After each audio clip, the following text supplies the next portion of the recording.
আসসালামু আলাইকুম সুপ্রিয় দর্শক শ্রোতা, এখন আপনাদের সামনে কোরআন ও হাদিস থেকে মূল্যবান তাফসীর পেশ করছেন আল্লামা হযরত হাফেজ কারি মাওলানা মোহাম্মদ আলমগীর হোসাইন জিহাদি, নিয়ামতপুর, নওগাঁ। হুজুরের মোবাইল 01724985241। ভিডিও সম্পাদনায় ইনসাফ video, Mehrunnisa market, Bogura. Mobile 01717982557। ونعوذ بالله من شرور أنفسنا ومن سيئات أعمالنا، من يهد الله فلا مضل له ومن يضلله فلا هادي له، ونشهد أن لا إله إلا الله وحده لا شريك له، ونشهد أن سيدنا وحبيبنا ومولانا محمدا عبده ورسوله، الذي أرسله بالحق بشيرا ونذيرا وداعيا إلى الله بإذنه وسراجا منيرا. فقد قال الله تعالى في كلامه المجيد وفرقانه الحميد: أعوذ بالله من الشيطان الرجيم. بسم الله الرحمن الرحيم. إن الله اصطفى آدم ونوحا وآل إبراهيم وآل عمران على العالمين، ذرية بعضها من بعض، والله سميع عليم. إن الله وملائكته يصلون على النبي، يا أيها الذين آمنوا صلوا عليه وسلموا تسليما. اللهم صل على مولانا محمد وعلى آل سيدنا. জোরে সরে মোহাব্বতের সাথে পড়ুন আল্লাহুম্মা সাল্লি আলা মাওলানা মুহাম্মদ ওয়া আলা আলি সাইয়্যিদিনা।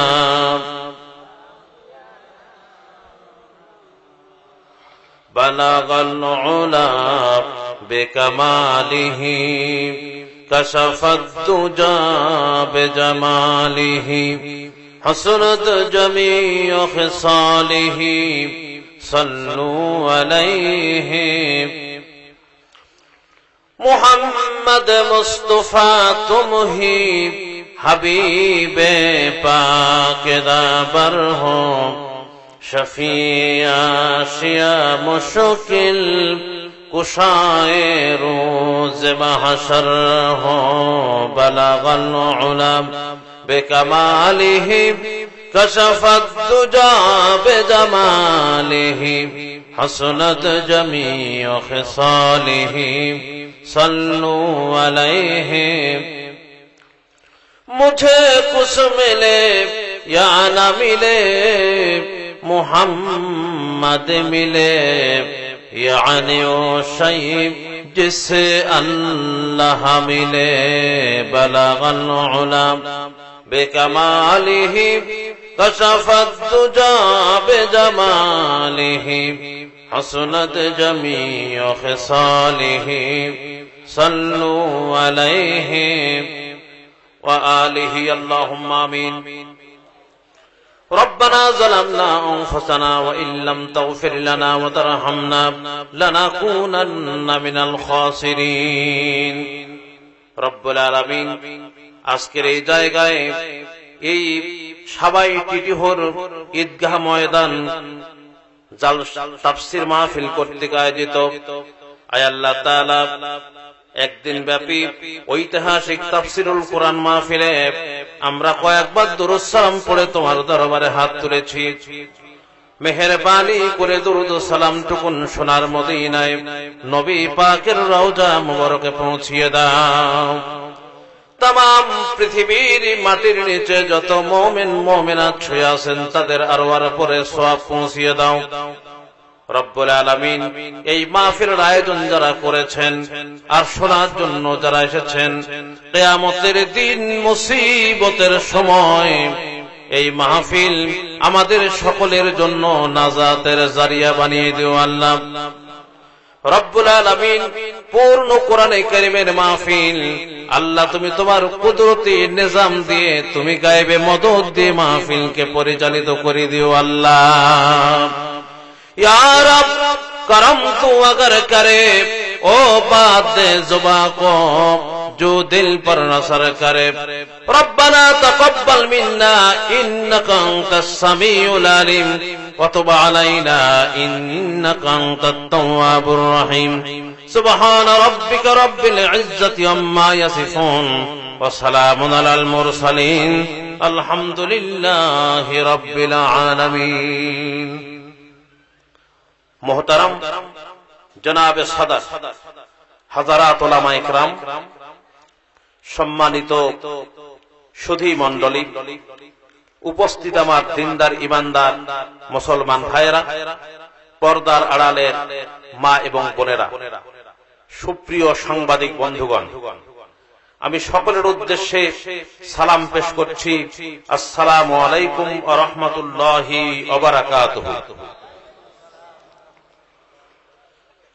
আমরা মহান আল্লাহ সুবহানাহু ওয়া তাআলার দরবারে লাখ কোটি শুকরিয়া আদায় করি যে মহান আল্লাহ আমাদেরকে আজ এই টিটিহর ঈদগাহ ময়দান কর্তৃক আয়োজিত কোরআনে কারীমের এই মাহফিলে বার্ষিক মাহফিলে আল্লাহ পাক আমাদেরকে শরীরকে সুস্থ রেখে আসার তৌফিক দিলেন বসার তৌফিক দিলেন সেই মনিবের দরবারে আমরা কালিমাতুশ শুকর আদায় করি সকলে পড়েন আলহামদুলিল্লাহ মহব্বতের সাথে জোরে সরে সমস্বরে একযোগে পড়ে উঠুন আলহামদুলিল্লাহ আপনারা এই মাহফিলে আসতে পেরে খুশি না বেজার সে খুশি অল্প না বেশি বেশিটা যত জোরে বললেন আলহামদুলিল্লাহ সেরকম জোরে বলা হয় নাই অথচ রাসূল করিম সাল্লাল্লাহু আলাইহি ওয়াসাল্লাম বলেছেন আল্লাহর শুকরিয়া আদায় করার জন্য যে ব্যক্তি আলহামদুলিল্লাহ পড়বে আল্লাহর নবী বলেছেন তামলাহুল মিজান তার সবকিছুকে আল্লাহ পাক এত সওয়াব দান করবেন মিজানকে পূর্ণ করে সওয়াব দান করবেন মেহেরবানি করে এক যোগে জোরে সরে সবাই পড়েন আলহামদুলিল্লাহ আমার বন্ধুগণ এই মাহফিল চলবে আখিরি মুনাজাত না হওয়া পর্যন্ত আপনারা কেউ যাবেন না থাকতে রাজি আছেন জোরে বলুন রাজি আছেন কারা কারা রাজি একটু হাত উঁচু করে দেখান তো আলহামদুলিল্লাহ হাত নামান আজকে আমি খুব ভূমিকা আলোচনা করব না আমি জানি এখানকার লোকেরা দারুণ ভদ্র মানুষ আমি গত বছর এখানে আসছিলাম যতগুলি মাহফিল করেছি গত বছর তার চাইতে সবচাইতে এখানে আমার বেশি আনন্দ লেগেছিল এই মাহফিলে খুব ইন্টারেস্টিং আমাকে লেগেছিল সুতরাং আজকেও আমি আশা করব যে এই রকমেরই বক্তব্য যেন আল্লাহ পাক তার এই নগণ্য গোলামকে আনন্দের সহিত বক্তব্য রাখার তৌফিক দান করেন সকলে বলুন আমিন আরো জোরে বলুন আমিন বন্ধুগণ আপনারা কোরআন শুনতে এসেছেন বলেন তো কি শুনতে এসেছেন কোরআন শুনতে এসেছেন, না আসছেন কোন আশ্চর্য বলম বিক্রি করা দেখতে, না আসছেন সাপ খেলা দেখতে, আসছেন তো কোরআন শুনতে। জোরে বলুন তো কি শুনতে আসছেন? কোরআন শুনতে এসেছেন। এই কোরআন, এই আপনি যখন সর্বপ্রথম আসতেছিলেন, হাজার হাজার ফেরেশতা আপনার পিছনে পিছনে এসেছে। সুবহানাল্লাহ বলবেন না? হাজার হাজার ফেরেশতা আপনার পিছনে পিছনে এসেছে, আপনার আমল নামায় নেকে লেগেছে।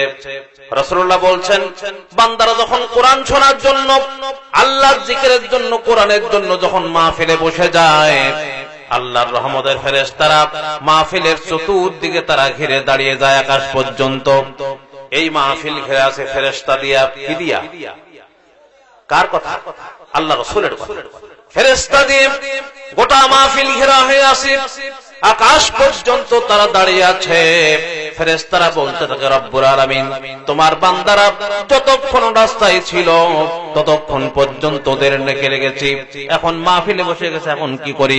আল্লাহ পাক বলেন, আমার ফেরেশতারা, আমার বান্দারা যতক্ষণ ওই মাহফিলে বসে থাকবে ততক্ষণ পর্যন্ত ওদের শ্বাস এবং প্রশ্বাসের বিনিময়ে 10 করে নেকে লিখতে থাকো। প্রত্যেকটি শ্বাস প্রশ্বাসের বিনিময়ে নেকি লেখা হচ্ছে। সুতরাং আপনারা পারের জান্নাতে বসে আছেন। মাজালিসুল ইলম হিয়া রাউযাতুম মিন রিয়াদিল জান্নাত, এটা জান্নাতের টুকরা আপনারা বসে আছেন। জোরে কোন সুবহানাল্লাহ। কারো বাপের কথা বলা হচ্ছে না, কাল মার্কসের কথা নয়, লেনিনের কথা নয়, পৃথিবীর কোন মানুষের কথা নয়, কথা হচ্ছে আমার আল্লাহর কথা। কার কথা?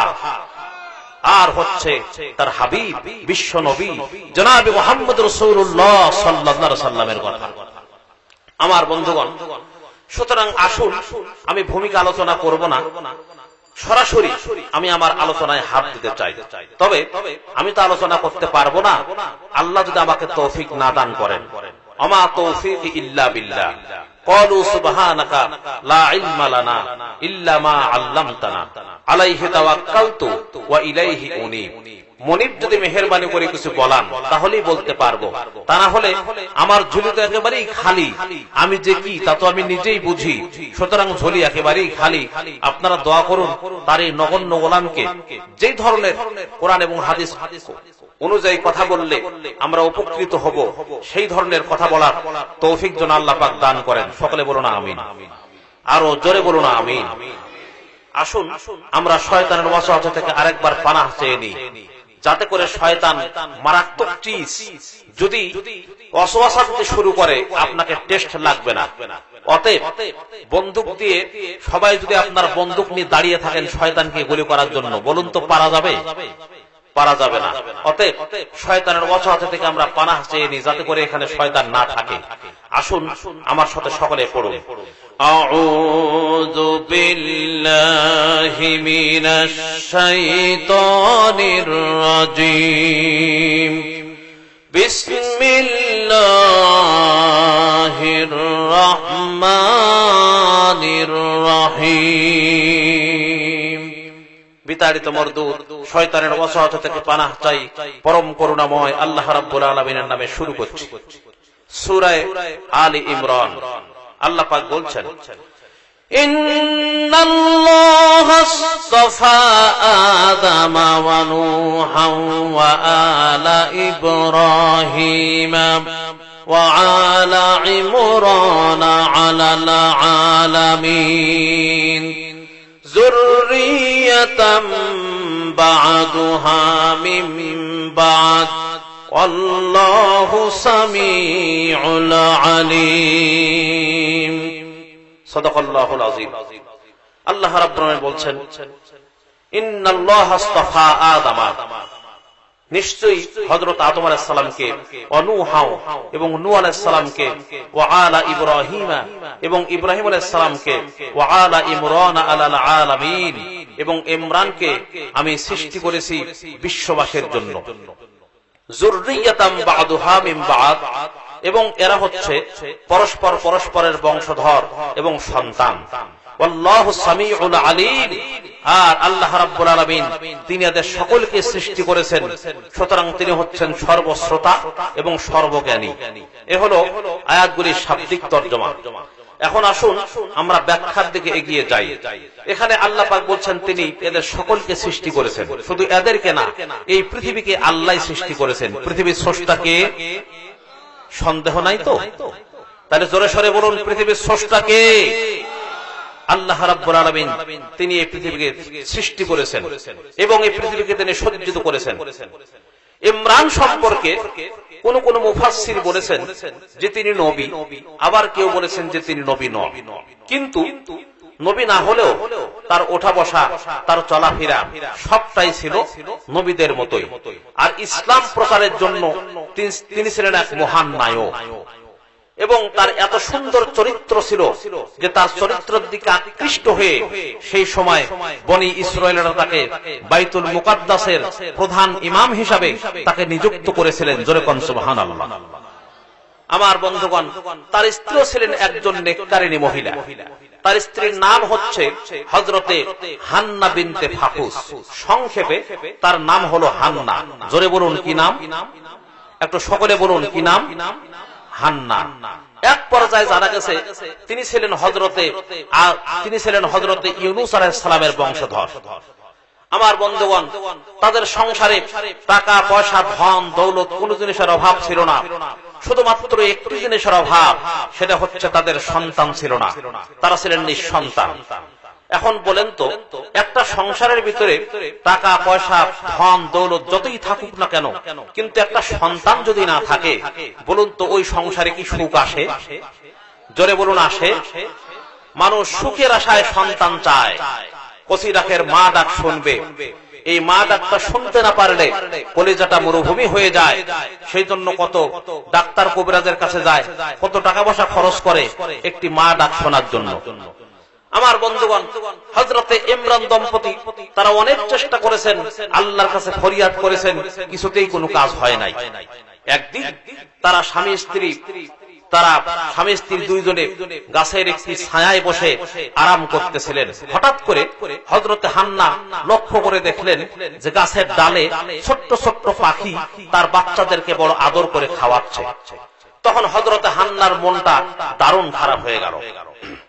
ভাইরা আমার, এইবার হযরতে হান্নার মনটা দারুণ খারাপ হয়ে গেল। তাহাজ্জুদের মধ্যে আল্লাহর কাছে কান্দেন আর বলেন, রব্বুল আলামিন, একটা পাখিকেও তুমি মাতৃত্বের মর্যাদা দান করেছো, কিন্তু আমি মানুষ হওয়ার পরেও একটি সন্তান পেলাম না। রব্বুল আলামিন, তুমি যদি একটি পাখিকে মাতৃত্বের মর্যাদা দান করতে পারো, তাহলে তুমি আমাকেও তুমি সন্তান দিতে পারো, এমনকি তুমি নিঃসন্তানেকেও তুমি সন্তান দিতে পারো। রব্বুল আলামিন, তুমি যদি মেহেরবানি করে আমাকে একটি পুত্র সন্তান দান করো, তাহলে এই সন্তানকে আমরা দুনিয়ার কোনো কাজে নিযুক্ত করব না। এই সন্তানকে আমরা একমাত্র তোমার কাজে নিযুক্ত করব, অর্থাৎ এই সন্তানকে আমরা বাইতুল মুকাদ্দাসের খাদেম বানায় দেব। জোরে কোন সুবহানাল্লাহ। কি বানাবে? বাইতুল মুকাদ্দাসের খাদেম বানায় দেব। কিন্তু একটা শর্ত করেছে আল্লাহ, এই সন্তান কামাই করে খাওয়াবে এই নিয়ত নাই, এই সন্তান চাকরি করে খাওয়াবে এই নিয়ত নাই, এই সন্তান কাজ করে খাওয়াবে এই নিয়ত নাই। এই সন্তানকে আমরা একমাত্র তোমার কাজে নিযুক্ত করব। জোরে বলুন, কার কাজে? একটু সকলে বলুন, কার কাজে? ভাইরা আমার, এইবার হযরতে ইমরান বললেন, হান্না, তুমি যে আল্লাহর কাছে মান্নত করলে পুত্র সন্তান হলে তুমি বাইতুল মুকাদ্দাসের খাদেম বানাবে, কিন্তু আল্লাহ যদি আমাদেরকে পুত্র সন্তান না দিয়া যদি কন্যা সন্তান দান করেন, তাহলে তুমি কেমন করে বাইতুল মুকাদ্দাসের খাদেম বানাবে? তাহলে তো বাইতুল মুকাদ্দাসের তো তুমি খেদমত করতে পারবে না। তারা দারুণ চিন্তার ভিতরে পড়ে গেলেন। তাই তো আল্লাহ যদি আমাদেরকে পুত্র সন্তান না দিয়া যদি কন্যা সন্তান দেন, তাহলে তো বাইতুল মুকাদ্দাসের খেদমত তো করাতে পারবো না। কিন্তু আল্লাহ রাব্বুল আলামিন সেই দিনের তাদের তাহাজ্জুদের দোয়াকে আল্লাহ রাব্বুল আলামিন কবুল করে নিয়েছিলেন। জোরে বলুন সুবহানাল্লাহ। তাহাজ্জুদের দোয়াকে আল্লাহ রাব্বুল আলামিন কবুল করে নিয়েছিলেন, এবং এই তাহাজ্জুদটা হলো, তাহাজ্জুদ নামাজটা হলো আল্লাহর কাছে অতি গুরুত্বপূর্ণ একটি নামাজ। আমার বন্ধুগণ, নিয়ত সঠিক করতে হবে, কিন্তু আমরা আজকে নিয়ত তো সঠিক করি না। আজকে আমি দৃষ্টান্ত দিতে গিয়ে বলি যে একবার এক লোক হেঁটে চলে যাচ্ছে, যেতে যেতে কিছু দূর গিয়ে দেখে যে বিরাট বড় একটা সাদা বক পড়ে আছে। আপনারা সাদা বক চিনেন না? এই সাদা বক পড়ে আছে। চিন্তা করলো এই সাদা বকটা, ওই লোকটা মনে মনে চিন্তা করতেছে, আল্লাহ এই সাদা বকটা যদি আমি পাইতাম তাহলে তোমার নামে অনেক সিন্নি দিতাম। এই কথা বলে ওখানে কিছু পাথরের টুকরা পড়েছিল, ওই পাথরের টুকরাগুলি তুলে বকের ডানা বরাবর মেরে দিল, আর বকের ডানায় লেগে বকটা একেবারে পড়ে গেল। তখন বকটা হাতে নিয়ে লোকটা তখন বলছে যে ফাঁকি দিয়া মারলাম বক সিন্নির নামে ঠক ঠক, ফাঁকি দিয়ে মারলাম বক সিন্নির নামে ঠক ঠক।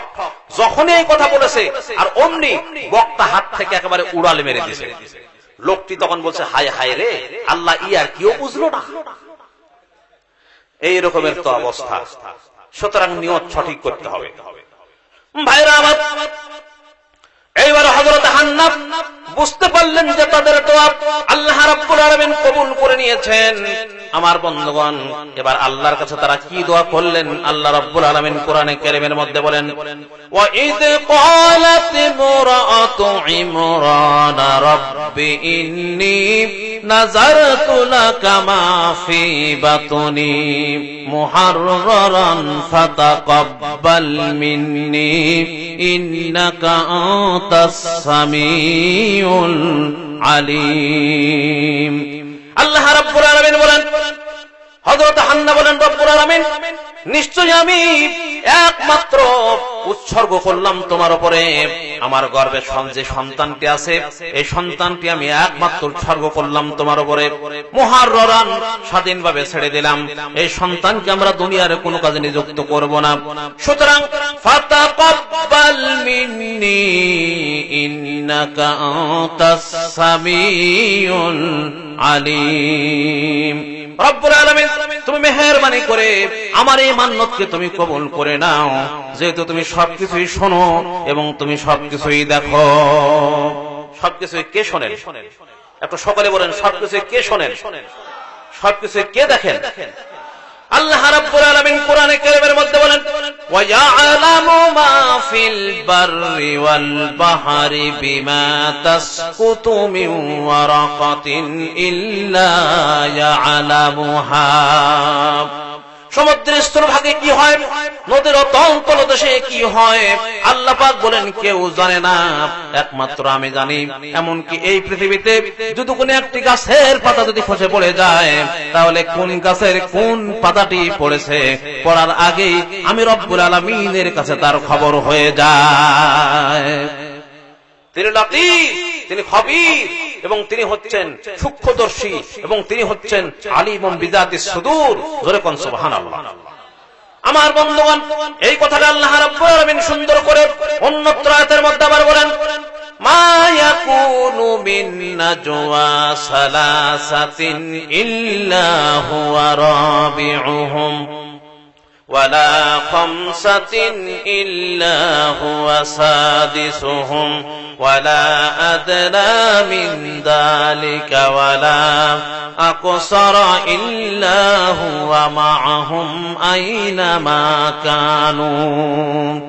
আল্লাহ পাক বলেন, তোমরা যদি তিনজন হও মনে করবে চতুর্থ আমি আল্লাহ তোমাদের সঙ্গে একজন আছি।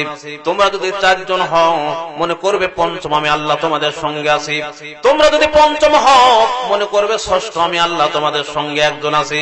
বান্দারে শোনো, এর থেকে সংখ্যায় তোমরা যদি বেশি হও, সংখ্যায় যদি কম হও, তাহলে বান্দারে শোনো, তুমি আছো যেখানে আমি আল্লাহ আছি তোমার সেখানে। জোরে কোন সুবহানাল্লাহ। সুতরাং আমাকে ফাঁকি দিয়ে কোনো কাজ করা, জোরে বলুন, যাবে? যাবে না। আমার বন্ধুগণ, এবার তারা বুঝতে পারলেন, হযরত হান্না বুঝতে পারলেন যে তার গর্ভে সন্তান এসে গেছে। মহা আনন্দে তাদের দিন যেতে শুরু করলো। আমার বন্ধুগণ, 1 মাস 2 মাস 3 মাস এরকম করতে করতে যখন একেবারে 10 মাস যখন হয়ে গেল, হঠাৎ করেই কিন্তু দারুণ পেটের ব্যথা শুরু হয়ে গেল। আমার বন্ধুগণ, পেটের ব্যথার কারণে হযরতে হান্না দুনিয়ার সবকিছুই তিনি ভুলে গেলেন। আমার বন্ধুগণ, এই পেটের ব্যথা হলো সন্তান সম্ভাবনা হওয়ার আগেই এই পেটের ব্যথা হলো আল্লাহর রহমত। এটা আল্লাহর কি? এটা হলো আল্লাহর রহমত। পেটের ব্যথা যদি না হয় সন্তান কিন্তু ভালো হবে না। আমার বন্ধুগণ, এই যখন পেটের ব্যথা যখন শুরু হয়ে যায়, তখন আত্মীয় স্বজন শ্বশুর শাশুড়ি সবাই কাঁদতে শুরু করে দেয়, আল্লাহ তুমি মেহেরবানি করে আমার এই পুত্রবধূর আল্লাহ তুমি তাড়াতাড়ি করে খালাস করে দাও। এরকম করে কাঁদতে থাকে, আল্লাহর কাছে দোয়া করতে থাকে। কিন্তু মনে রাখতে হবে এটা দুঃখের কান্না না, এটা হলো আনন্দের কান্না। তার কারণ হলো একটু পরেই তার একটু পরেই কিন্তু সাত বুক হাসি দেখতে পারবো। ধরে বলুন কথা ঠিক কিনা? একটু পরেই তো দেখা যাবে। সুতরাং এটা আনন্দেরই কিন্তু চোখের পানি। আমার বন্ধুগণ, আপনারা কি বিরক্ত হচ্ছেন নাকি? না, আমি কিন্তু বিরক্ত করার বক্তা নই। একজনের অভ্যাস ছিল চোখ মুজে মুজে ওয়াজ করতো। প্রথম যখন ওয়াজ করতেছিল মাঠ ভর্তি লোক ছিল, চোখ খুলে দেখে যায় একটা লোকও নাই, শুধু ওই মাইক ম্যান বসে আছে।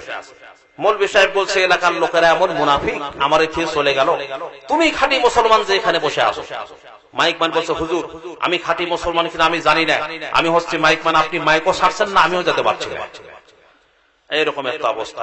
সুতরাং ভালো করে শুনুন আমার বন্ধুগণ। এবার যখন দারুণ পেটে ব্যথা শুরু হয়ে গেল, আল্লাহর যখন হুকুম হয়ে গেল, আল্লাহর হুকুমে হযরতে হান্নার এবার কন্যা সন্তান হয়ে গেল। আমার বন্ধুগণ, এবার পুত্র সন্তানের আশা করেছিল, কন্যা সন্তান যখন হয়ে গেল, হযরতে হান্নার মনটা দারুণ খারাপ হয়ে গেল। আর হযরতে ইমরান তিনি ফেল ফেল করে স্ত্রীর দিকে তাকিয়ে আছেন, কিছুই বলতে পারতেছেন না। আমার বন্ধুগণ, এবার তারা কি বললেন? আল্লাহ রাব্বুল আলামিন কোরআনে কারীমের মধ্যে বলেন, ফালাম্মা ওয়াদাআতুহা ক্বালাত রাব্বি ইন্নী ওয়াদাআতুহা উনসা ওয়াল্লাহু আ'লামু বিমা ওয়াদাআত। আল্লাহ রাব্বুল আলামিন বলেন, হযরতে হান্না বলেন, রব্বুল আলামিন নিশ্চয় আমি একমাত্র কন্যা সন্তান প্রসব করেছি। আর আল্লাহ আমি কি সন্তান প্রসব করেছি একমাত্র তুমি তো ভালো জানো। একমাত্র কে ভালো জানে? জোরে বলুন, কে ভালো জানে? চাইছিল কি? ছেলে, কিন্তু হয়েছে কি? বাংলাদেশের নারী পুরুষ ছেলে হলে বেশি খুশি হয় না মেয়ে হলে বেশি খুশি হয়? জি, ছেলে হলেই তো বেশি খুশি হয়। বলে যে 1 লাখ পেয়ে গেছে, 1 লাখ চলে আসলো। আর যদি কন্যা সন্তান হয় তাহলে বলে যে 1 লাখ চলে গেল 1 লাখ। কি বলেন, কথা ঠিক কিনা? এই রকমের অবস্থা ভাইরা আমার। এইবার হযরতে হান্না বলেন, রব্বুল আলামিন আমি চাইলাম ছেলে, তুমি আমাকে দান করলে মেয়ে, সেই জন্য কিন্তু আমি মন খারাপ করি নাই। আমার মনটা এই জন্য খারাপ হয়ে গেছে যে সন্তান তুমি আমাকে দান করলে, বেজার হয়ে দিলে কি হয়ে দিলে এইটা তো জানতে পারলাম না। বেজার হয়ে দিলে না খুশি হয়ে দিলে এইটা তো জানতে পারলাম না। আমার বন্ধুগণ, এমন একটা সময় ছিল, একদিন আল্লাহর নবী জনাবে মুহাম্মদ রাসূলুল্লাহ সাল্লাল্লাহু আলাইহি সাল্লাম বসে আছেন। এমন সময় একজন সাহাবী এসে দারুণ কাঁদতে শুরু করে দিলেন। ওই সাহাবীর নাম হলো হযরত দাহিয়াতুল কলবি। এই দাহিয়াতুল কলবি এসে দারুণ কান্না শুরু করে দিলেন। আল্লাহর নবী বলেন, দাহিয়া রে তুমি কেন কাঁদো? এবার দাহিয়া বলছেন, হুজুর আমি এমন একটা অন্যায় করেছি, মনে হয় ওই অন্যায় আল্লাহ আমার মনে হয় কোনোদিন ক্ষমা করবেন না। আল্লাহ রাব্বুল আলামিনের যখন এই কথা বললেন যে আল্লাহ মনে হয় কোনোদিন ক্ষমা করবেন না, আল্লাহর নবী বললেন, দাহিয়া রে তুমি কালেমা পড়ে নাও, লা ইলাহা ইল্লাল্লাহু মুহাম্মাদুর রাসূলুল্লাহ। এই কালেমা যখন তুমি পাঠ করেছো, আল্লাহ রাব্বুল আলামিন তোমার জীবনের সমস্ত গুনাহ খাতাগুলি আল্লাহ মাফ করে দিয়েছেন। জোরে বলুন সুবহানাল্লাহ। তারপর লোকটির কান্না থামছে না। নবীজি বলছেন, আমি তো তোমার গ্যারান্টি দিলাম, তারপর তুমি কাঁদতেছো, কারণ কি? তিনি বলেন, ইয়া রাসূলুল্লাহ আমি একটা নয় দুইটা নয়, আমি ৭২টা কন্যা সন্তানকে আমি হত্যা করেছি। জোরে কন্যা নাউযুবিল্লাহ। ৭২টা কন্যা সন্তানকে আমি হত্যা করেছি। নিজের সন্তানকে যখন আমি হত্যা করলাম, তার আগে আমার স্ত্রী ছিলেন গর্ভবতী। আমি আমার স্ত্রীকে বললাম, ও প্রাণের স্ত্রী, আমি বাইরে ব্যবসা করতে যাচ্ছি, আমার যদি পুত্র সন্তান হয় তাহলে সুন্দর করে যত্ন করে লালন পালন করবে, আর যদি কন্যা সন্তান হয় তাহলে আমার অপেক্ষা করবে না, সঙ্গে সঙ্গে গলা টেপে হত্যা করবে। আমার বন্ধুগণ, এবার তিনি বলেন, আমি 5 বছর পর আমি ফিরে আসলাম। কয় বছর? একটু সকলে বলুন কয় বছর? 5 বছর পর আমি ফিরে আসলাম। 5 বছর পরে এসে দেখি আমার ঘরে নিষ্কলঙ্ক পূর্ণিমার চাঁদের মতো একটা মেয়ে বারবার আমাকে আব্বা আব্বা বলে ডাকে। আমি আমার স্ত্রীকে বললাম, ও প্রাণের স্ত্রী, এই সন্তানটি কার? আমার স্ত্রী ভয়ে ভয়ে জবাব দিলেন, এই সন্তানটি তোমারই। আশ্চর্য কথা, আমার সন্তান হলে তো বেঁচে থাকার কথা ছিল না। তিনি বলেন, আমার প্রাণের স্বামী, এই সন্তান তখন হলো আমি আমার আত্মীয় বাড়িতে রেখে আসলাম। তারপরে তুমি যখন আসবে তার একটু কয়েকদিন আগেই কিন্তু এই সন্তানটাকে আমি নিয়ে এসেছি। কিন্তু দেখো আল্লাহ রাব্বুল আলামিন তোমাকে যেমন কি সুন্দরভাবে রূপের পুরুষ করে আল্লাহ রাব্বুল আলামিন তোমাকে সৃষ্টি করেছেন, সেই রকম রূপ দিয়ে আল্লাহ তাকে সৃষ্টি করেছেন। তার কারণ হলো তার দাহিয়াতুল কলবের রূপ এত সুন্দর ছিল যে কখনো কখনো তার রূপ ধরে আল্লাহর নবীর কাছে হযরত জিবরাইল দাহিয়ার রূপ ধরে কখনো কখনো আসতেন। জোরে বলুন সুবহানাল্লাহ। আমার নবীজির কাছে দাহিয়াতুল কলবির কি বলে রূপ ধরে নবীজি একবার নয়, দুইবার নয়, নবীজির কাছে হযরতে জিবরাইল 24,000 বার আল্লাহর নবীর সঙ্গে সাক্ষাৎ করেছেন। জোরে বলুন সুবহানাল্লাহ। আমার বন্ধুগণ, এবার তার স্ত্রী বলছেন, তুমি লক্ষ্য করে দেখো কত সুন্দর রূপ করে আল্লাহ এই সন্তানকে সৃষ্টি করেছেন। সুতরাং সেই জন্য আমি মা খুশি হয়ে তার নাম রেখেছি কিন্তু জামিলা। জোরে কোন কি নাম? একটু সকলে বলুন কি নাম? রূপসী। এখন যদি এই সন্তানকে তুমি মেরে ফেলো আমি বাধা দেব না, কিন্তু আল্লাহর কসম করে বলছি খবরদার এই সন্তানকে তুমি হত্যা করো না। এই সন্তানকে যদি তুমি এখন হত্যা করো তাহলে আল্লাহর নবীর কলিজায় কিন্তু আঘাত মারা হবে। তিনি বলেন, ইয়া রাসূলুল্লাহ, কথা শোনার সঙ্গে সঙ্গে আমি মেয়েটাকে একটু আদর করলাম, মমতা দিলাম। তারপরে রাত্রে যখন শুইতে গেলাম, শুয়ে আমি মনে মনে চিন্তা করতে শুরু করলাম, গো রাসূল, এই মেয়েটা যখন একটু বড় হয়ে যাবে, যখন যৌবন থেকে যখন ছোট থেকে যখন কৈশোর থেকে যৌবনে পদার্পণ করবে, যখন বড় হয়ে যাবে তখন এই সন্তানটাকে একেবারে বিবাহ দিতে হবে। কিন্তু আমি সমাজপতি, আমার মেয়ে পরের বাড়ি থেকে চাকরানির মতো কাজ করবে, এটা হয় না।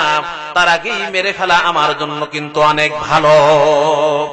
সেই জন্য সকাল যখন হয়ে গেল, প্রভাত যখন হয়ে গেল, তখন আমি আমার স্ত্রীকে বললাম, ও প্রাণের স্ত্রী, তাড়াতাড়ি করে আমাদেরকে সুন্দর করে একটু সাজায় দাও, আমার বন্ধুর বাড়ি থেকে একটু বেড়ায় নিয়ে আসি। আমার বন্ধুর বাড়ি থেকে একটু বেড়ায় নিয়ে আসি। সে তো বুঝতে পারতেছে না।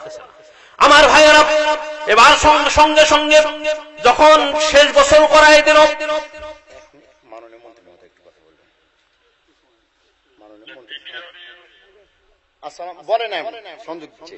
টিটিহারি, সিংড়া, বালুকা, কাঞ্চনপুর, এই সকল গ্রামের জনগণ এই দিন নামাজ আদায় করেন। সেই মাঠ, সেই মাঠে ইসলামী জলসা চলছে। সেই ইসলামী জলসার যারা আয়োজন করেছেন তাদেরকে আমি আন্তরিকভাবে অনেক অনেক অভিনন্দন জানাচ্ছি।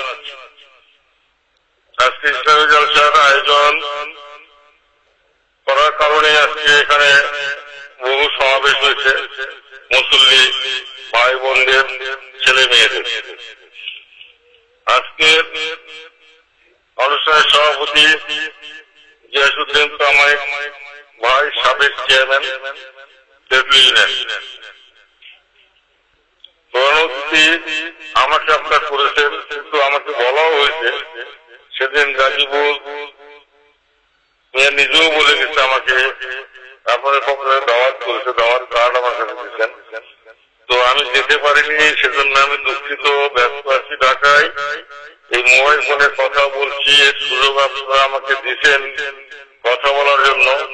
যদিও খারাপ লাগছে মোবাইল ফোনে, যেতে পারলে সবার সঙ্গে দেখা হতো, আমার আরো ভালো লাগছে। অনেকদিন আপনার সঙ্গে দেখা নাই। তাই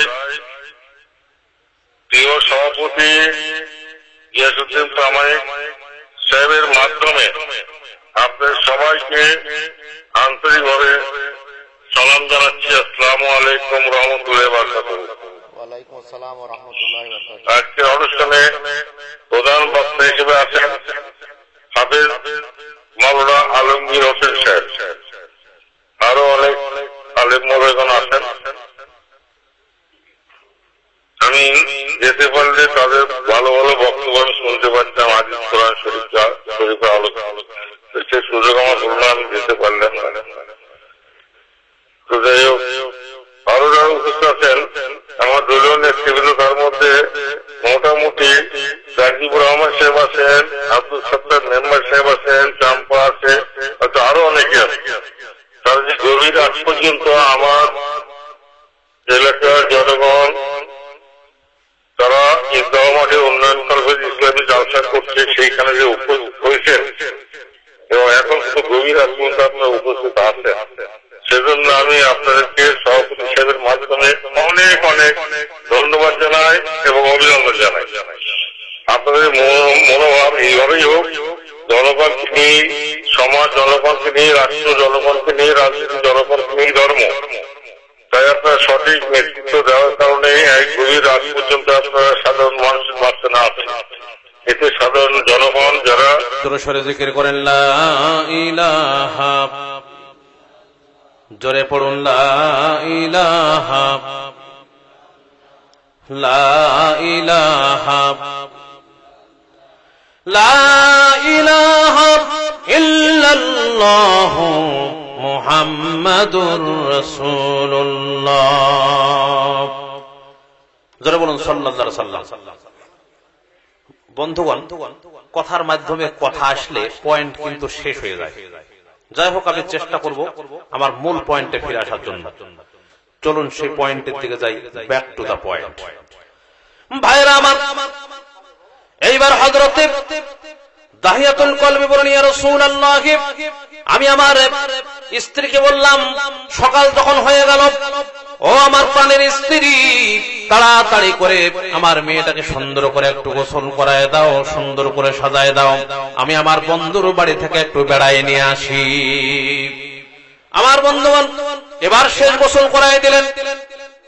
তারপরে এবার যখন তারা বের হলেন, বের হয়ে যেতে শুরু করলেন, তিনি বলেন, ইয়া রাসূলুল্লাহ, এই মেয়েটা দৌড়ে অনেক দূরে চলে যায়, আবার আমাকে আব্বা আব্বা বলে জড়িয়ে ধরে, আবার দৌড়ে অনেক দূরে চলে যায়, আবার আমাকে আব্বা আব্বা বলে জড়িয়ে ধরে। এরকম করতে করতে যখন জঙ্গলের মধ্যে আমি চলে গেলাম, গভীর জঙ্গলের মধ্যে গিয়া মাটি খোঁড়ার যন্ত্র বের করে মাটি খনন করতে যখন শুরু করে রাসূল, এই মাটিগুলো এসে আমার দাড়িতে লেগে যায়, আমার জামায় লেগে যায়, আর আমার কলিজার টুকরা সন্তান জামিলা সুন্দর করে দাড়ি থেকে, কাপড় থেকে মাটিগুলি সাফ করে দেয়। আর বলে, বাবা তুমি এত কষ্ট করছো কেন? সে তো আর বুঝতে পারছে না। গর্ত খনন করা হয়ে গেল, মেয়েটার হাত পা বাঁধতে শুরু করলাম, মেয়ে আমার বুঝতে পেরেছে তাকে আমি মেরে ফেলবো।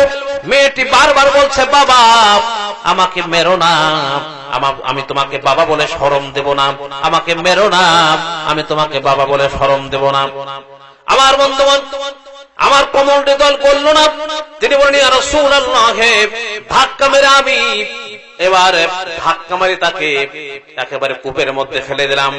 কূপের মধ্যে ফেলে দিলাম, ওখানে একটা বিরাট বড় একটা পাথর ছিল, ওই পাথরটা তুলে যখন আমি মেয়ের একেবারে মস্তক বরাবর যখন মেরে দিলাম, মেয়েটার বুকটা ফেটে গিয়া ফিনফি দিয়ে রক্ত পড়া শুরু হয়ে গেল। তখন একটা আমি আওয়াজ শুনতে পেলাম, আব্বা বলে আমি একটা আওয়াজ শুনতে পেলাম। ওই আওয়াজটা যেন আমি এখনো শুনতে পাই, তার সেই জন্যই কিন্তু আমার কান্না থামছে না। আমার বন্ধুগণ, আল্লাহর নবী ঘটনা শুনতেছিলেন, আর রহমতের নবীদের চোখ দিয়ে দড় দড় করে পানি পড়তেছিল।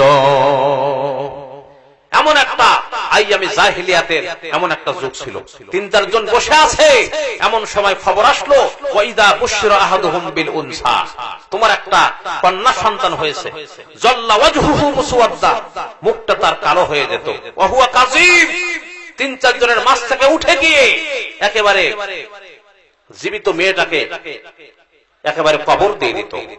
আর এমন করে রাগান্বিত হয়ে ভাত রান্না করতে গেলে টকবক টকবক করে একটা শব্দ হয় না? কে বলেন, শব্দ হয় কিনা? এরকম রাগান্বিত হয়ে জীবিত মেয়েটাকে একেবারে কবর দিয়ে দিত। আল্লাহ পাক বলছেন বিআইয়ি যামবিন কুতিলাত, কোন অপরাধ তাদেরকে হত্যা করা হচ্ছে, তারা নারী, সেই জন্য তাদেরকে মেরে ফেলা হতো। রাসূলুল্লাহ তাদের ইজ্জত দিলেন, সম্মান দিলেন, তাদেরকে কন্যা হিসাবে নারীর এই মর্যাদা আল্লাহ রাসূল অনেক অনেক গুণে বাড়িয়ে দিলেন। জোরে কোন সুবহানাল্লাহ। ভাইরা আমার, আল্লাহর নবী তাই বলেছেন, আজ থেকে কোন মানুষ, কোন পুরুষ মানুষ, কোন মহিলা মানুষদেরকে, কন্যাদেরকে হত্যা করতে পারবে না। পুরুষদের যেমন বাঁচার অধিকার আছে, মেয়েদেরও তেমন বাঁচার অধিকার আছে। আমার বন্ধুগণ, এবার আল্লাহর নবী বললেন, একজনের যদি একটা কন্যা সন্তান থাকে তার একটি জান্নাত। আমার বন্ধুগণ, ছেলেদের ব্যাপারে কিন্তু এরকম হাদিস এখন আমি খুঁজে পাই নাই। একজন সাহাবী এসে বলেন, হুজুর আমার দুইটা মেয়ে আছে। আল্লাহর নবী বলেন, তোমার দুইটা জান্নাত। আরেকজন সাহাবী এসে বলেন, হুজুর আমার তিনটা মেয়ে আছে।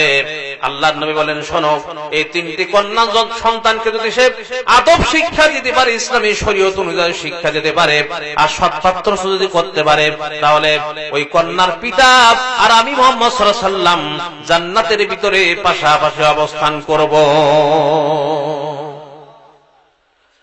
জান্নাতের ভিতরে একসঙ্গে পাশাপাশি অবস্থান করব। এটা কোন ছেলের ব্যাপারে বলা হয় না।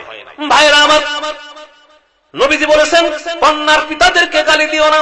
অনেকে টিটকারি করে, বারবার ছেলে হয় মেয়ে একটাও হয় না, সেই জন্য টিটকারি বটকারি করে। আল্লাহর নবী বলেছেন, মেয়ের পিতাকে গালি দিও না, ঠাট্টা করো না। যেহেতু আমি নবী মুহাম্মদ রাসূলুল্লাহ সাল্লাল্লাহু আলাইহি ওয়াসাল্লাম, আমি মেয়েদের পিতা, আমি নিজে মেয়েদের পিতা, খবরদার মেয়ের পিতাকে গালি দিও না। নবীজি বলেছেন, আকাশের নিচে জমিনের উপরে খাদিজার মতো মহিলা আর নাই। সেই হযরতে খাদিজা রাসূলের 4টি মেয়ের পেটে ধারণ করেছিলেন। ভাইরা আমার, আল্লাহর নবী আরো বলেছেন, যখন তোমাদের ঘরের ভিতরে একটা কন্যা সন্তান জন্মগ্রহণ করে, তখন ওই ঘরের ভিতরে একজন রহমতের ফেরেশতা ঘরের মধ্যে ঢোকে। রহমতের ফেরেশতা ঘরের মধ্যে ঢোকে বলে, আসসালামু আলাইকুম ইয়া আহলাল বাইত, হে ঘরের মালিকেরা, আল্লাহর রহমত তোমাদের এই ঘরের মধ্যে, আল্লাহর রহমত বর্ষিত হোক।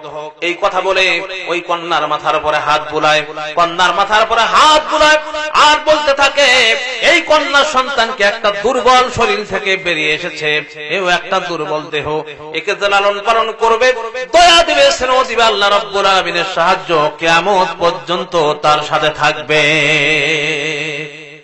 অথচ মেয়ে হলে পরে অনেক করে মুখ কালো হয়ে যায়। বন্ধুরা জিজ্ঞেস করে, মিয়া শুনছিলাম তোমার স্ত্রীর নাকি বাচ্চা হবে, তো অনেক মাস তো হয়ে গেল, কোনো খবর টবর তো পাইলাম না। কয় যে, ভাই আশা করছিলাম, যা তা হয় নাই, সেজন্য টেলিফোনও করি নাই। কি হয়েছে? কয় যে একটা মেয়ে হয়েছে। আছে না এমন কপাল পোড়া? আছে কিনা কোন? বারবার মেয়ে হয় বলে স্ত্রীকে তালাক দিয়েছে, এমন ঘটনাও বাংলাদেশে ঘটেছে। স্ত্রীর যদি বারবার মেয়ে হয়, তার জন্য কি স্ত্রী দায়ী?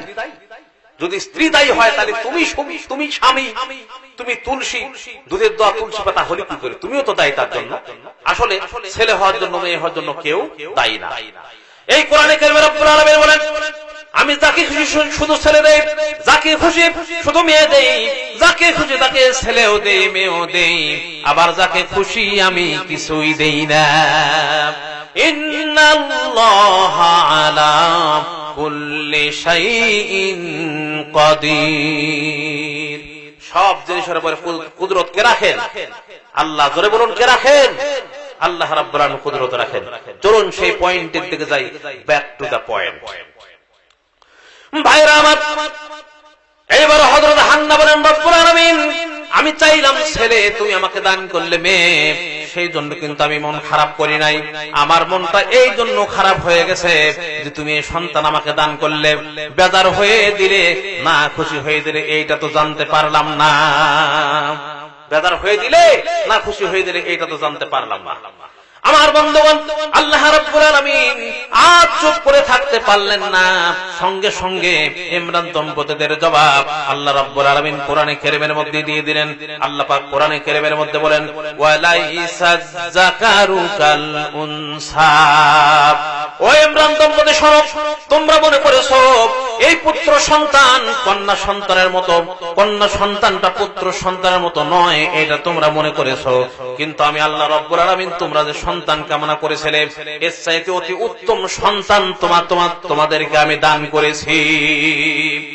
শুধু তাই নয়, আর আমি তোমাদেরকে, তোমাদের মান্যতকে আমি কবুল করে নিয়েছি, জোরে বলুন সুবহানাল্লাহ। শুধু তাই নয়, এই সন্তান দুনিয়ার কোন সাধারণ সন্তানের মতো নয়। এই সন্তানের যখন একটু বড় হবে, এই সন্তান যখন একটু বড় হবে, তখন তার আমল এত সুন্দর আমল হবে যে হাজার হাজার মানুষের আমল তার কাছে কিন্তু হার মেনে যাবে। জোরে কোন সুবহানাল্লাহ, জোরে জোরে সুবহানাল্লাহ। আল্লাহ রাব্বুল আলামিন তাই বলেন, ওয়া ইন্নী সাম্মাইতুহা মারইয়াম, আর আমি রব্বুল আলামিন ওই সন্তানের নাম অনেক গ্রহ করে ওই সন্তানের নাম রেখে দিয়েছি মরিয়ম। জোরে কোন সুবহানাল্লাহ, জোরে বলুন সুবহানাল্লাহ। কি সুন্দর নাম আল্লাহ রেখে দিলেন।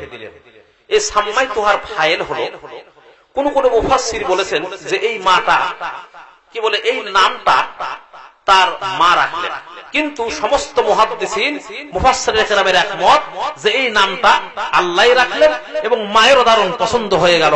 জোরে কোন সুবহানাল্লাহ। কিন্তু আজকে আমাদের বাংলাদেশের মানুষের নামের কোনো সাইজ নাই, আছে নাকি? নাম রাখে জেমি, তারপর স্মৃতি, প্রীতি, জুথি, এরকম নাম রাখে। তারপরে আকাশ হোসেন, বাতাস আলী, সৈকত বেগম, অক্সিজেন বেগম, এরকম নাম রাখে। তারপরে খুব কঠিন নাম, মানে মুখে আসে না, স্ক্রু ড্রাইভার, এরকম নাম রাখে।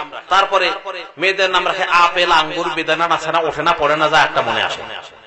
ভালো নাম রাখুন, ভালো হবে, ভালো হবে।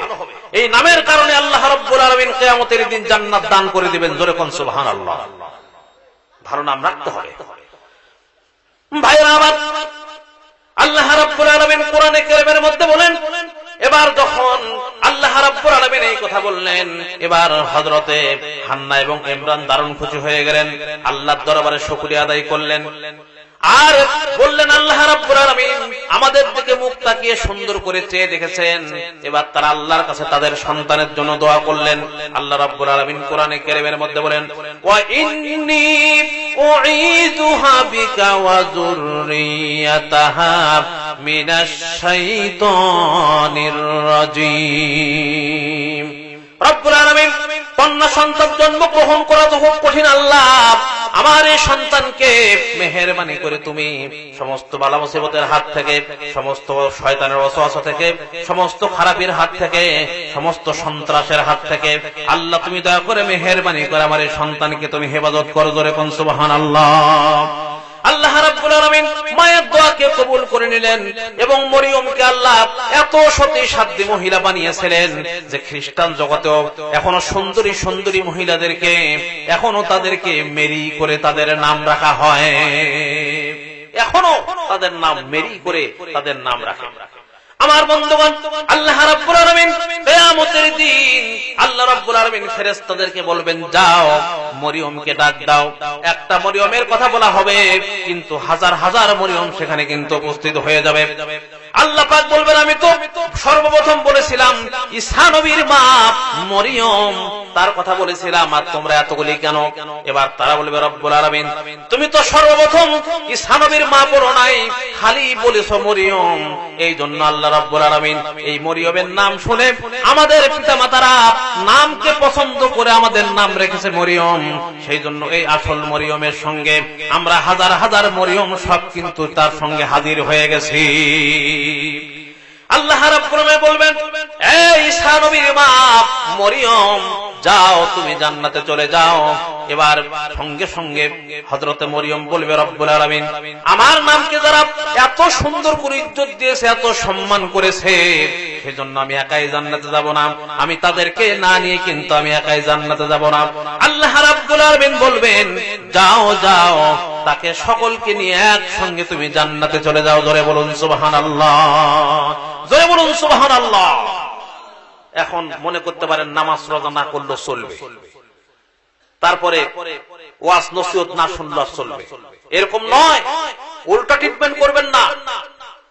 নামাজ রোজা তো করতেই হবে, তাফসীর ওয়াজ তো শুনতেই হবে, কিন্তু আসল কথা হচ্ছে যে ওই রকম নেককারিনী মহিলা হতে হবে। কি বলেন, কথা ঠিক কিনা?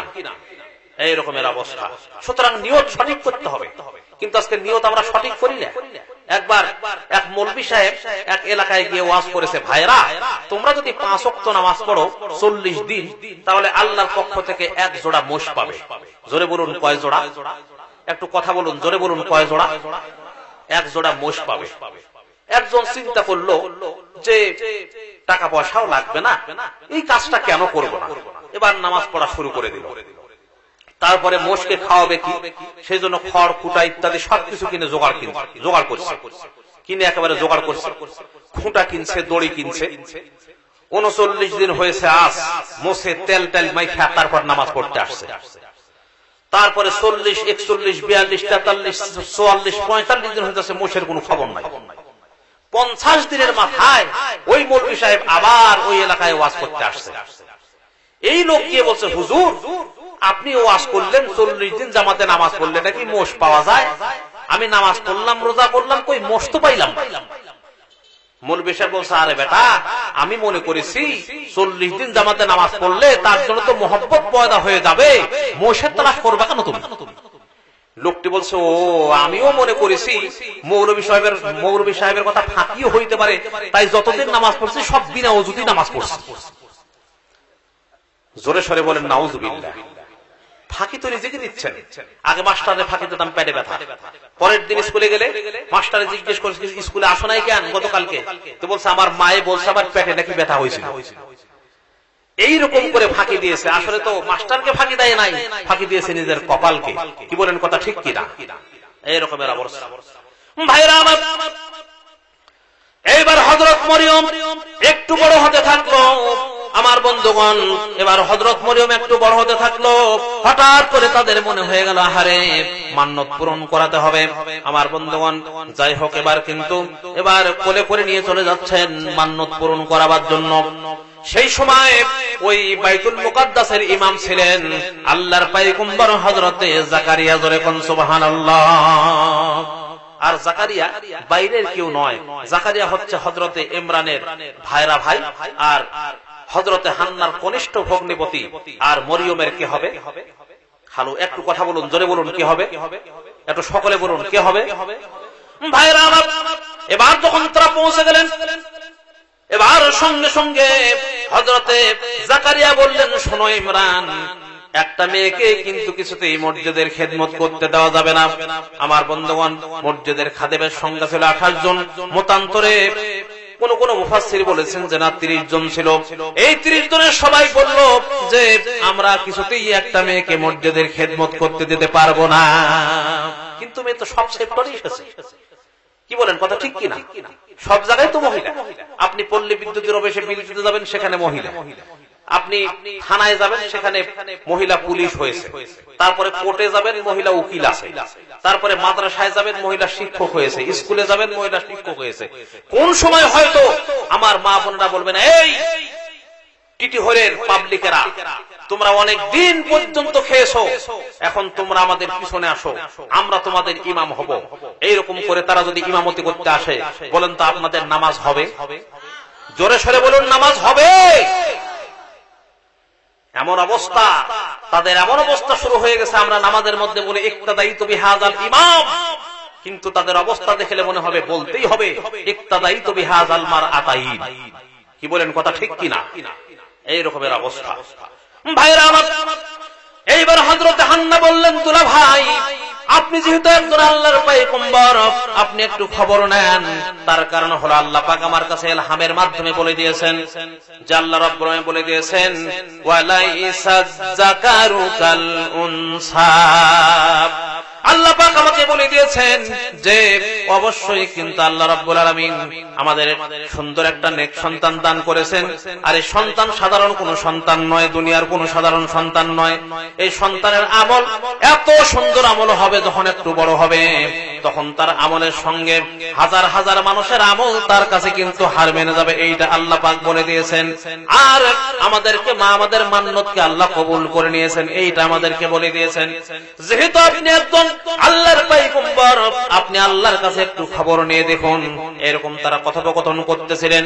এমন সময় আল্লাহ রাব্বুল আলামিন সঙ্গে সঙ্গে হযরত জাকারিয়াকে একটা চূড়ান্ত আওয়াজ দিয়ে, গায়বে আওয়াজ দিয়ে আল্লাহ রাব্বুল আলামিন জানিয়ে দিলেন। আল্লাহ রাব্বুল আলামিন কোরআনে কারীমের মধ্যে বলেন, ওয়ালাইসাজ যাকারু কাল উনসা। ও জাকারিয়া শোনো, ইমরান দম্পতি যা বলেছে সব ঠিক, তার কারণ হলো আমি তাদের মান্যতকে পূরণ করে নিয়েছি। জোরে বলুন সুবহানাল্লাহ। আমি তাদের মান্যতকে পূরণ করে নিয়েছি। আমার বন্ধুগণ, এবার সঙ্গে সঙ্গে বললেন, তাহলে একজন মুসল্লি বলল, তাহলে আমি মরিয়মের লালন পালনের দায়িত্ব আমি গ্রহণ করব। আরেকজনে বলল না আমি গ্রহণ করব। আরেকজনে বললেন না আমি গ্রহণ করব। আমার বন্ধুগণ, একটা মাত্র মহিলা, এর দায়িত্ব সকলকে দেওয়া যায় নাকি? জোরে কোন একটা সকলে বলুন, দেওয়া যায় নাকি? সবাইকে তো দায়িত্ব দেওয়া যায় না। এইবার হযরত জাকারিয়া বললেন, শোনো তোমরা একটু থামো। তার কারণ হলো হযরতে মরিয়ম যেহেতু আমার নিকট আত্মীয়, সেই জন্য এর লালন পালনের দায়িত্ব আমি গ্রহণ করব। সবাই প্রতিবাদ করে বলল, না না, তার কারণ হলো ইমরান ছিলেন এক সময় কিন্তু এই বাইতুল মুকদ্দাসের প্রধান ইমাম ছিলেন, সেই জন্য ইমাম সাহেবের মেয়ে হিসাবে আমাদের অধিকার কিন্তু কম নয়। আপনার কোনো কথা আমরা মানতে পারলাম না। আমার বন্ধুগণ, দারুণ তর্ক বিতর্ক শুরু হয়ে গেল, গোলমাল শুরু হয়ে গেল। এইবার হযরত জাকারিয়া বলছেন, শোনো এত গোলমাল করে লাভ নাই, আসল লটারি করা হোক। কি করা হোক? জোরে কোন, কি করা হোক? লটারি করা হোক। কিন্তু লটারি করে জায়েজ আছে নাকি? কি বলেন, লটারি করে জায়েজ আছে? আল্লাহ রাব্বুল আলামিন স্পষ্ট তো বলে দিয়েছেন লটারি করা তো হারাম, কিন্তু আল্লাহর নবী হয়ে কেন তিনি লটারি করতে চাইলেন, এটা আমাদের মধ্যে স্পষ্ট হয়ে যাওয়া দরকার। কি বলেন, স্পষ্ট হয়ে যাওয়া দরকার আছে কি নাই? জোরে বলুন, আছে না নাই? স্পষ্ট হয়ে যাওয়া দরকার। সুতরাং আল্লাহ পাক তো নিজেই বলেছেন, ইয়া আইয়ুহাল্লাযীনা আমানু ইন্নামাল খামরু ওয়াল মাইসিরু ওয়াল আনসাবু ওয়াল আজলামু রিজসুম মিন আমালিশ শাইতানি ফাজতানিবুহু। আল্লাহ পাক বলেন, হে বিশ্বাসীরা, তোমরা সিগায় আমর, মাইসির মানে হলো জুয়া। মাইসির মানে কি? জুয়া। তোমাদের জন্য মদ, জুয়া সবকিছুকে আমি হারাম ঘোষণা করে দিলাম। সুতরাং সবকিছু হারাম ঘোষণা করলেন আল্লাহ পাক। তাহলে তিনি নবী হয়ে তিনি কেন এটা করতে চাইলেন? লক্ষ্য করুন, বিশেষ বিশেষ ক্ষেত্রে কিন্তু এটা জায়েজ আছে। সেটা হচ্ছে, আপনার যদি 4টা বিবি থাকে, জোরে কোন কয়টা? একটু সকলে বলুন, কয়টা? আপনি মনে করেন বিদেশ সফর করবেন, সুন্দরবন যাবেন, কক্সবাজার যাবেন, আপনি কাকে সঙ্গে নেবেন? প্রথমটাকে, দ্বিতীয়টাকে, তৃতীয়টাকে না চতুর্থটাকে? আপনি কাকে সঙ্গে নেবেন? আল্লাহর নবী বলেছেন যে সবচাইতে বিচক্ষণ, সবচাইতে তোমাকে বেশি ভালোবাসে, তুমি তাকেই সঙ্গে করে নিও। কিন্তু এখানে তাদের মন খারাপ হয়ে যেতে পারে, সেই জন্য এখানে লটারি দেওয়া যায়। এই লটারি হারাম নয়, এই লটারি জায়েজ আছে, দাখিল আছে। কিন্তু আমার ভাইয়েরা, কখনো কখনো শোনা যায় 10 টাকায় 40 লক্ষ টাকা ফ্ল্যাট বাড়ি। হেলাই হারাবেন না, ভাগ্যটাকে যাচাই করুন। যদি লাইগা যায় রে বন্ধু, যদি লাইগা যায়, যদি লাইগা যায় 10 টাকায় 40 লক্ষ টাকা ফ্ল্যাট বাড়ি, এরকমের অবস্থা। কিন্তু আপনি কোনো শুনে টিকিট কাটলেন, কিন্তু এই টিকিট না কেটে যদি আপনি কোনো মসজিদ মাদ্রাসায় বা কোনো ঈদগাহে যদি দান করতেন, তাহলে এর জন্য আল্লাহ রাব্বুল আলামিন আপনাকে সওয়াব দান করতেন। আপনি এটা করলেন না, আপনি টিকিট কাটলেন, এই জন্য আল্লাহ রাব্বুল আলামিন অবশ্যই কিন্তু আপনাকে জাহান্নাম দিয়ে দিতে পারেন। জোরে বলুন কথা ঠিক কিনা? আমার বন্ধুগণ, এবার সঙ্গে সঙ্গে এবার বললেন, তাহলে লটারি করা হোক। 2 কিসিমের লটারি। জোরে কোন, কয় কিসিম? 2 কিসিমের লটারি করা হোক। 1 কিসিমের লটারি হলো তাওরাত কিতাব লিখবার কলমে নাম লিখতে হবে। নাম লিখে সমস্ত কলমগুলি মিশ্রিত করে দিতে হবে। তারপরে যার কলমটি উঠাবে, যার কলমের মধ্যে যার কলমটি উঠাবে, ওই কলমে যার নাম লেখা থাকবে, সে কিন্তু মরিয়মের লালন পালনের দায়িত্ব তার কাছে দেওয়া হবে। ভাইরা আমার, কিন্তু তাফসীর বাইরুল হাসিয়ার মধ্যে লেখা আছে, মুফাসসির ইকরাম বলেছেন যে আল্লাহ রাব্বুল আলামিন হযরতে জিবরাইলকে পাঠিয়ে দিলেন। হযরত জিবরাইল এসে বললেন, আল্লাহ রাব্বুল আলামিন বলে দিয়েছেন তাওরাত কিতাব লিখবার কলমে নাম লিখতে হবে। নাম লিখে তারপরে এই কলমগুলি সমুদ্রে নিক্ষেপ করতে হবে। যার কলমটি সমুদ্রের দিকে, প্রতিকূলের দিকে ভেসে আসতে থাকবে, যার কলমটি ওই প্রতিকূলের দিকে ভাসতে থাকবে, আল্লাহ রাব্বুল আলামিন তাকে দায়িত্ব দিয়ে দিবেন, তার প্রতি দায়িত্ব আসবে। এবার যখন কলম নিক্ষেপ করা হলো, তখন দেখা গেল আল্লাহর কুদরতে হযরত জাকারিয়ার কলমটাই ভাসতে শুরু করে দিল। জোরে বলুন সুবহানাল্লাহ, জোরে বলুন সুবহানাল্লাহ। আমার বন্ধুগণ, সমস্ত গোলমাল মিটে গেল। আল্লাহ রাব্বুল আলামিন কোরআনে কারীমের মধ্যে বলেন, ফাতাকাব্বালুহা রাব্বুহা বিকবুলিন হাসানাও ওয়া আমবাতাহা নাবাতান হাসানাও ওয়া কাফফালাহা যাকারিয়া। আল্লাহ রাব্বুল আলামিন হযরত মরিয়মকে উত্তম রূপে গ্রহণ করলেন, আর তার সমস্ত দায়িত্ব হযরত জাকারিয়ার কাঁধের উপর অর্পণ করলেন, এমনকি তার অভিভাবক বানিয়ে দিলেন। জোরে কোন সুবহানাল্লাহ। আমার বন্ধুগণ, সমস্ত গোলমাল মিটে গেল। এবার মরিয়ম হযরত জাকারিয়ার বাড়িতে থাকতে শুরু করে দিল। দেখতে দেখতে 5 বছর বয়স হয়ে গেল। জোরে বলুন কত বছর? একটু সকলে বলুন কত বছর? 5 বছর যখন বয়স হয়ে গেল, একদিন হযরত মরিয়মের খালা হযরত মরিয়মকে সুন্দর করে যায় নামাজ বিছায় দেয়। খালাও নামাজ পড়ে, খালার সঙ্গে হযরত মরিয়মও খালার সঙ্গে নামাজ পড়তে থাকে। জোরে কোন সুবহানাল্লাহ। خشت اول چون هدبه مار قاد خشت اول چون هدبه مار قاد تاثر ایامی میں حدی وار قاد تاثر ایامی میں حدی وار قاد। আল্লাহর ওলি আল্লামা রুমি রাহমাতুল্লাহ আলাইহি বলেছেন, বিল্ডিং এর ফাউন্ডেশন যদি ভালো হয় তাহলে ওই বিল্ডিংটা কি বলে, বিল্ডিং এর ফাউন্ডেশন যদি বাঁকা হয় তাহলে ওই বিল্ডিংটা যতই উঁচু হোক তাও কিন্তু বাঁকাই দেখা যাবে। আর যদি বিল্ডিং এর ফাউন্ডেশন সুরাইয়া নক্ষত্রের মতো যদি হয়, আর যদি সুন্দর সোজা যদি হয়, ফাউন্ডেশন যদি ভালো হয় তাহলে কিন্তু সব চাইতে সুন্দর হবে। জোরে বলুন কথা ঠিক কিনা? আমার বন্ধুগণ, কিন্তু আমি বলতে চাই, আমার মা বোনদের কোল হলো একমাত্র কলেজ, ইউনিভার্সিটি। আমার মা বোনেরা, আপনাদের সন্তানকে আপনারা ছোট্টবেলায় যা শিক্ষা দিবেন তাই কিন্তু তারা শিখবে। কথা ঠিক কিনা? এই সন্তান কেমন করে ভালো হতে পারে? একবার তার বাবা সন্তানের বাবা এই এক সন্তানকে বলছেন, এই তোর তো বিয়ের বয়স হয়ে গেল, তুই কি বিয়ে করবি না? তো বলছে, আব্বা আমার বিয়ের জন্য আপনাকে চিন্তা করতে হবে না। কেন? আমি কি তোর বাবা নই? আমার একটা দায়িত্ব আছে না? তো বলছে, আপনার দায়িত্ব থাকলে কি হবে, আমারও তো একটা ব্যক্তি স্বাধীনতা আছে, সুতরাং আমাকে আমার ব্যক্তি স্বাধীনতার উপর আঘাত করবেন না, সুতরাং আমাকে আমার পছন্দ মতো মেয়ে বিবাহ করতে দিন। এবার মেয়েকে বলছে, মা বিয়ে পাশ তো হয়ে গেল, বিবাহ করবি না? তো বলছে, আব্বা আমার বিয়ের জন্য আপনার কোনো চিন্তা করা লাগবে না। কেন? তো বলছে, আমি তো আপনার শিক্ষিত মেয়ে, আমি তো পাগলামি করে কিছু বসবো না, সুতরাং আমাকে আমার মতো পছন্দ ছেলে বিবাহ করতে দিন। তার মানে কি? তার মানে হলো লেখাপড়া বাদ দিয়ে শুধুমাত্র লাভ ম্যারেজ ভালোবাসার মধ্যে জীবনটা কেটে গেছে। জোরে বলুন কথা ঠিক কিনা? আমার ভাইয়েরা শুধুমাত্র লেখাপড়া বাদ দিয়ে মনে মনে চিন্তা করেছে, প্রেম প্রীতি আর ভালোবাসা। কি বলেন কথা ঠিক কিনা? আমার বন্ধুগণ, শুধু তাই নয়, আমরা যখন দূর দূরান্তে ওয়াজ করতে যাই, বাসের মধ্যে বা কোনো গাড়ির মধ্যে যাই, অনেকক্ষণ পর্যন্ত বাংলা চলল। বাংলা চলার পরে হঠাৎ করে কিন্তু এবার হেলপাল বলছে, ওস্তাদ অনেকক্ষণ পর্যন্ত বাংলা চলেছে, এখন আর বাংলা চলবে না। কেন? তো বলতে শুনতে শুনতে একেবারে একঘেয়ামি হয়ে গেছে। তাহলে এখন কি চলবে? যারা যারা পাশে হওয়ানে লাগে, যারা যারা। আমার পাশে যে বসে আছে, আমি তাকে জিজ্ঞেস করলাম, ভাই আশাটা কি? তো বলছে, আমিও বুঝলাম না যারা যারাটা কি। এই রকমের তো অবস্থা। আমার বন্ধুগণ, শুধু তাই নয়, সভ্যতা নাই। আজকে কোন আলেম ওলামা আছে নাকি তাও চিন্তা করে না, হিন্দি এবং বাংলা দিয়ে দেয়, যখন যেটা মন চায় সেটাই কিন্তু করে। এই জন্য আমি দৃষ্টান্ত দিতে গিয়ে বলি যে, একবার একটা দুইজন স্বামী স্ত্রী দুইজনকে দারুণ ভালোবাসে। একটা স্ত্রীর নাম হলো বানেসা, আর স্বামীর নাম হলো সলিমউদ্দিন। স্বামীর নাম কি আর স্ত্রীর নাম হলো বানেসা। প্রতিদিন এত ভালোবাসে, একজন আরেকজনের কিন্তু একেবারে নাম ধরে ডাকে।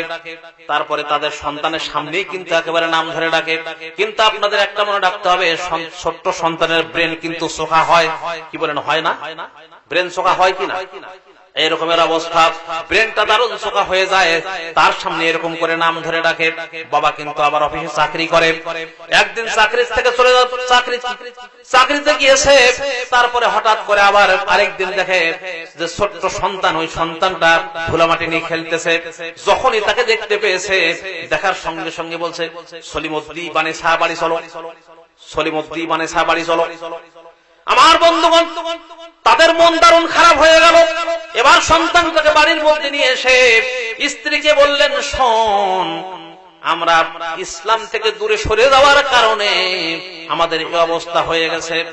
আমাদের দারুণ আল্লাহ মনে হয় গুনাহ লিখে ফেলে দিয়েছেন। তার কারণ হলো আমরা একজন আরেকজনকে কিন্তু নাম ধরে ডাকি, আমাদের সন্তানের সামনেও নাম ধরে ডাকি, সেই জন্য সেও কিন্তু মুখস্থ করে ফেলেছে, আমাদের নাম ধরে ডাকে। তাহলে আজ থেকে আর নাম ধরে ডাকা যাবে না। তাহলে কি করে ডাকবো?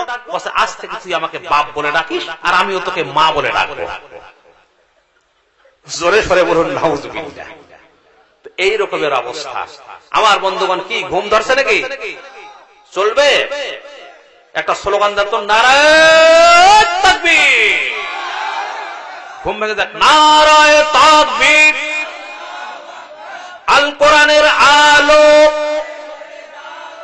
আল হাদিসের আলো। এই ঘরে ঘরে জানি তো সর্বনাশ করছে। এবার বলে সংসদে জালো, আল কোরআনের আলো, আল হাদিসের আলো, সংসদে জালো, নারায়ে তাকবীর। মারহাবা, খুশি হয়ে গেছে, খুশি হয়ে গেছে, আল্লাহু আকবার। ভাইরা আমার, শুধু তাই নয়, এবার হযরতে জাকারিয়া বলেন, মা, তোমার বাবা মা তোমাকে মসজিদের খেদমতের জন্য মসজিদের খাদিমা করে গিয়েছেন। তুমি মসজিদ ঝাড়ু দিবে, আতর গোলাপ ছিটাবে, এইরকম সবকিছু তিনি কাজ করেন। কিন্তু এবার তার সঙ্গে মসজিদ সংলগ্ন সুন্দর একটা, মসজিদের সঙ্গে সুন্দর একটা এবার ঘর নির্মাণ করে দিলেন হযরত জাকারিয়া মরিয়মের জন্য। যেখানে যায় হযরত মরিয়মকে একেবারে বন্ধ করে দিয়ে, তালা বন্ধ করে দিয়ে চলে যায়। আমার বন্ধুগণ, তারপরে মরিয়ম কিন্তু কিছুই বলে না। এখন বলেন তো, তার স্বাধীনের দরকার আছে না নাই? জোরে বলুন, আছে না নাই? স্বাধীনের দরকার তো আছে, কিন্তু কেন চলে যান? যেহেতু তিনি একাই মানুষ, আর তার উপর একটা বিরাট দায়িত্ব, সেই জন্য তিনি তালা বন্ধ করে চলে যেতেন। হযরত মরিয়ম কিছুই মনে করতেন না, সারাদিন ইবাদতের মধ্যে কাটিয়ে দিতেন। জোরে কোন সুবহানাল্লাহ। আমার ভাইয়েরা, একদিন হযরতে জাকারিয়া অনেক দূর চলে গিয়েছেন, একেবারে 3 দিনের জন্য ইসলাম প্রচার করার জন্য চলে গিয়েছেন। জোরে বলুন কয়দিন? একটু সকলে জোরে সরে বলুন কয়দিন? 3 দিনের জন্য চলে গিয়েছেন ইসলাম প্রচার করার জন্য। হঠাৎ করে 3 দিনের দিন মনে হয়ে গেল যে আমি তো মরিয়মকে তালা বন্ধ করে দিয়ে চলে এসেছি। আল্লাহ, এইরকম করে তো আমি বন্ধ করে দিয়ে চলে এসেছি, তাহলে না খেয়ে আবার মরে গেল নাকি? রব্বুল আলামিন, না খেয়ে যদি মরে যায় তাহলে আল্লাহ আমি তোমার কাছে কি জবাব দেব? আমার বন্ধুগণ তাড়াতাড়ি করে, খুব তাড়াতাড়ি করে চলে আসতেছে। এবার হযরত জাকারিয়া যখন মসজিদের কাছে এসে তালা খুলে যখন ভিতরে প্রবেশ করলেন, আল্লাহ রব্বুল আলামিন কোরআনে কারীমের মধ্যে বলেন, وَكَفَّلَهَا زَكَرِيَّا كُلَّمَا دَخَلَ عَلَيْهَا زَكَرِيَّا الْمِحْرَابَ। আল্লাহ রাব্বুল আলামিন বলেন, হযরত জাকারিয়া মিহরাবের তালা খুলে যখন ভিতরে প্রবেশ করলেন, তিনি আশ্চর্য হয়ে গেলেন। তার মানে হলো হযরত মরিয়ম সিজদার ভিতরে পড়ে আছেন, আর কতগুলি অমৌসুমী ফলদার আশেপাশে পড়ে আছে। অমৌসুমী ফল মানে শীতের দিনে গরমের ফল, আর গরমের দিনে শীতের ফল দেখে তিনি একেবারে আশ্চর্য হয়ে গেলেন। আমার বন্ধুগণ, এবার যখন তিনি সালাম ফিরালেন, নামাজ যখন শেষ করলেন, এবার ভাইরার মেয়েকে তিনি জিজ্ঞেস করলেন। আল্লাহ রাব্বুল আলামিন কোরআনে কারীমের মধ্যে বলেন, ওয়াজাদা ইনদাহা রিজকান ক্বালা ইয়া মারইয়ামু আন্না লাকি হাযা। ও মা মরিয়ম, তালা দরজা তো সব সময় বন্ধ ছিল মা, কে তোমাকে এই ফলগুলি দিয়ে গেল? এই ফলগুলি তুমি কোথায় পেলে? আমার বন্ধুগণ, হযরত মরিয়ম যুবতী নারী কি সুন্দর করে উত্তর দিচ্ছেন, ক্বালাত হুয়া মিন ইনদিল্লাহ। ও খালুজান, আপনি আমাকে ভুলে থাকতে পারেন, কিন্তু আমার মতো ছোট্ট বান্দিরে আল্লাহ কখনোই ভুলতে পারেন নাই। জোরে কোন সুবহানাল্লাহ। জোরে জোরে বলেন সুবহানাল্লাহ। ইন্নাল্লাহা ইয়ারযুকু মান ইয়াশাউ বিগাইরি হিসাব। আর আল্লাহ রাব্বুল আলামিন যাকে রিজিক দান করেন, আল্লাহ রাব্বুল আলামিন যাকে রিজিক দান করেন, বেহিসাবি রিজিক দান করেন, মানুষ কল্পনাও করতে পারে না। জোরে কোন সুবহানাল্লাহ। আমার বন্ধুগণ, এখন বলেন তো রিজিকের মালিক কে? একটু সকলে জোরে সরে বলুন কে? খুব ভালো হলো না, জোরে সরে বলুন কে? আল্লাহ রাব্বুল আলামিন রিজিকের মালিক আল্লাহর নবী জনাবে মুহাম্মদ রাসূলুল্লাহ সাল্লাল্লাহু আলাইহি সাল্লাম তিনি একদিন একেবারে 3 দিন পর্যন্ত অনাহারে আছেন। সমস্ত স্ত্রী ঘরে গেলেন, কারো কাছে কিন্তু খাবার পেলেন না।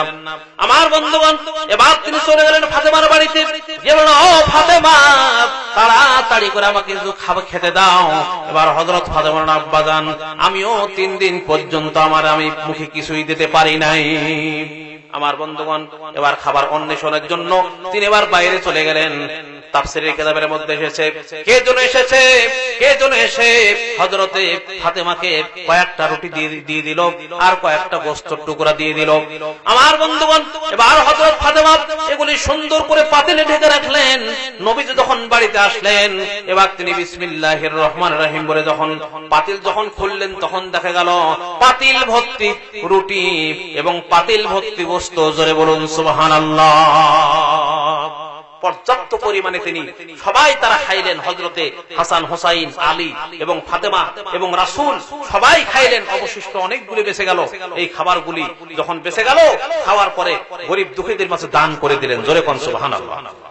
ভাইরা আমার, তাফসীরকার উল্লেখ করেছেন, হযরতে ইবনে আব্বাস রাদিয়াল্লাহু তাআলা আনহু বলেছেন, হযরতে হাসান বসরি রাহমাতুল্লাহি আলাইহি বলেছেন, এই খাবারগুলি আল্লাহর জান্নাত থেকে এসেছিল, অর্থাৎ মরিয়মের খাবারটাও আল্লাহর জান্নাত থেকে এসেছিল। জোরে বলুন সুবহানাল্লাহ। আমার বন্ধুগণ, এই জন্য রিজিকের মালিককে একটু সকলে বলুন কে? রিজিকের মালিক হলেন আল্লাহ। আপনাদের নিশ্চয়ই মনে আছে, অমৌসুমী ফল দেখে হযরত জাকারিয়া একেবারে অবাক হয়ে গেছে। মনে আছে না? আমার বন্ধুগণ, অমৌসুমী ফল দেখে অবাক হয়ে গেল। হযরত জাকারিয়ার বয়স হলো 120 বছর। জোরে বলুন কত বছর? একটা সকলে বলুন কত বছর? 120 বছর। 120 বছর বয়স। আর তার স্ত্রীর বয়স অর্থাৎ মরিয়মের খালার বয়স হলো 98 বছর। এত বছর হয়ে গেছে কিন্তু সন্তান হয় নাই। আমার বন্ধুগণ, অমৌসুমী ফল দেখে এবার আল্লাহর দরবারে তিনি ফরিয়াদ করলেন। আল্লাহ রাব্বুল আলামিন কোরআনে কারীমের মধ্যে বলেন, হুনালিকা দাআ জাকারিয়া রাব্বাহু ক্বালা রাব্বি হাবলি মিন লাদুনকা যুররিয়াতান তাইয়্যিবা ইন্নাকা সামিউদ দুআ। আল্লাহ পাক বলেন, হযরত জাকারিয়া বললেন, রব্বুল আলামিন, তুমি যদি মরিয়মকে অমৌসুমী ফল খাওয়াইতে পারো, তাহলে তুমি আমাকেও সন্তান দিতে পারো, এমনকি তুমি নিঃসন্তানীকেও তুমি সন্তান দিতে পারো। রব্বুল আলামিন, তুমি মেহেরবানি করে আমাকে একটি সন্তান দান করো। আল্লাহর কাছে দোয়া করলেন।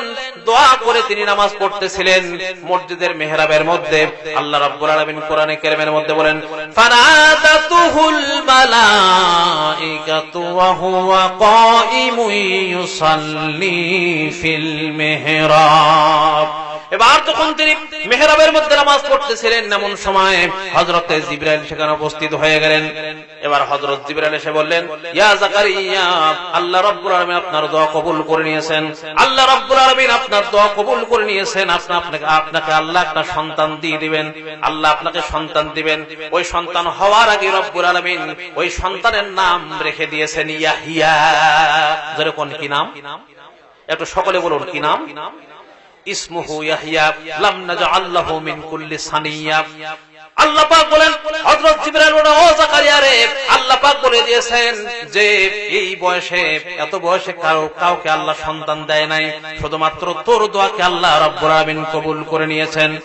আমার বন্ধুগণ, এবার হযরত জাকারিয়া বললেন, ওয়াকাদ বালাগানিয়াল কিবারু উমরাতি আকির, বুঝলাম আল্লাহ আমার সন্তান দিবেন, কিন্তু কেমন করে সম্ভব? আমি হলাম বুড়ো, আমার স্ত্রী হলেন বুড়ি, আর আমার স্ত্রী হলেন আকেরা, বন্ধা। আমার সন্তান কেমন করে হবে? সন্তান যদি না হয়, আপনাদের এলাকাতে তাকে কি বলে? কি বলে? বাজা। আমরা বলি বামজা, আর আপনারা বলেন বাজা নাকি? আচ্ছা, যাই হোক, হলো বাজা। আমার বন্ধুগণ, এবার তিনি বললেন সন্তান কেমন করে হবে? আল্লাহ রাব্বুল আলামিন কোরআনে কারীমের মধ্যে বলেন, ক্বালা কাযালিকিল্লাহু ইয়াখলুকু মা ইয়াশা ইযা ক্বাদা আমরান ফাইন্নামা ইয়াকুলু লাহু কুন ফায়াকুন। আল্লাহ পাক বলেন, যখন আল্লাহ রাব্বুল আলামিন কোন জিনিস করার জন্য যখন তিনি বলেন কুন আর সঙ্গে সঙ্গে হয়ে যায়, যখন তিনি বলেন কুন আর ফায়াকুনের পর্যায়ে আসতে 1 সেকেন্ডের সময় লাগে না, যখন বলেন তিনি বলেন কুন সঙ্গে সঙ্গে হয়ে যায়। জোরে কোন সুবহানাল্লাহ। তোমার স্ত্রী বুড়ি হোক, তুমি বুড়ো হও, এটা আল্লাহর কিছুই যায় আসে না, আল্লাহ সন্তান দিবেন।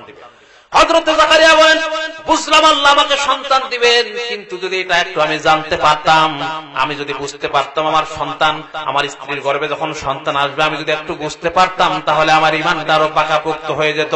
আল্লাহ রাব্বুল আলামিন বললেন, জাকারিয়া রে শোনো, তুমি হঠাৎ করে 3 দিন পর্যন্ত তুমি কথা বলতে পারবে না। ধরে কোন কয়দিন? একটু সকলে বলুন কয়দিন? 3 দিন পর্যন্ত তুমি কথা বলতে পারবে না। যা কিছু তুমি বলবে এবং যা কিছু করবে আকার ইঙ্গিতে তুমি করবে, তখন তুমি মনে করবে যে অবশ্যই তোমার স্ত্রীর গর্ভে সন্তান এসে গেছে। আমার বন্ধুগণ, আপনাদের মনে আছে অমৌসুমী ফল দেখে হযরত জাকারিয়া একেবারে আশ্চর্য হয়ে গেছে। আমার বন্ধুগণ, শুধু তাই নয়, এবার হযরত জাকারিয়া বলেন, মা এই ফলগুলি আমাকে যদি একটু খাইতে দিতে, তাহলে আমি একটু খেয়ে দেখতাম। এবার বললেন, ঠিক আছে, একটু খেয়ে দেখুন।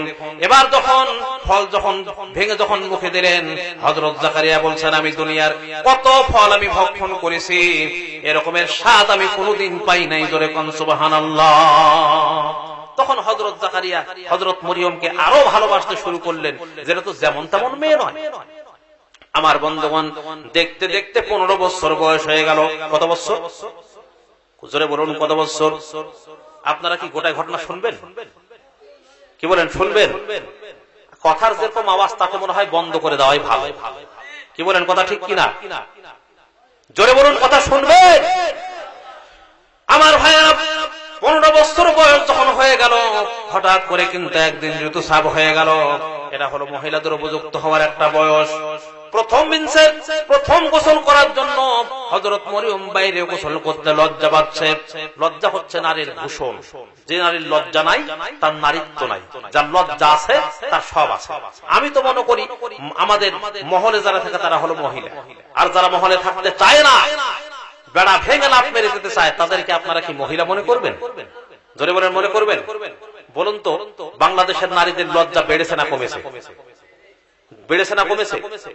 অনেক কমে গেছে।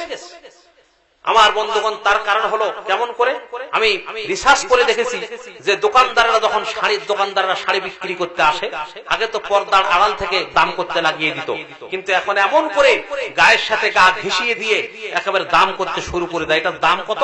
তো বলছে এটার দাম 1000 টাকা, কিন্তু ডাইরেক্ট মিথ্যা কথা বলে দেয়। কিছুক্ষণ আগেই এই দিক দিয়ে একটা দোকানদার চলে গেল, 800 টাকা দিয়ে দিতে চাইলো, আর আপনি বলছেন 1000 টাকা। তো বলছে ঠিক আছে, এরকম দিলে তো একটু আমার লস হবে। আচ্ছা ঠিক আছে, দিলাম। আপা ভাবি এই শাড়ি আপনাকে দারুণ মানাবে। আরে শয়তান, এটা মানাবে কিনা মানাবে তার স্বামী বলবে, তুই বলার কে? কি বলেন, কথা ঠিক কিনা? এরকমের অবস্থা। সুতরাং এটা তারাই বলে। তোমরা তো আবার এইভাবে বলো, স্বামীর কথা মানবো না, ভাঙা ঘরে থাকবো না, জান থাকিতে অফিসারকে নারাজি করব না।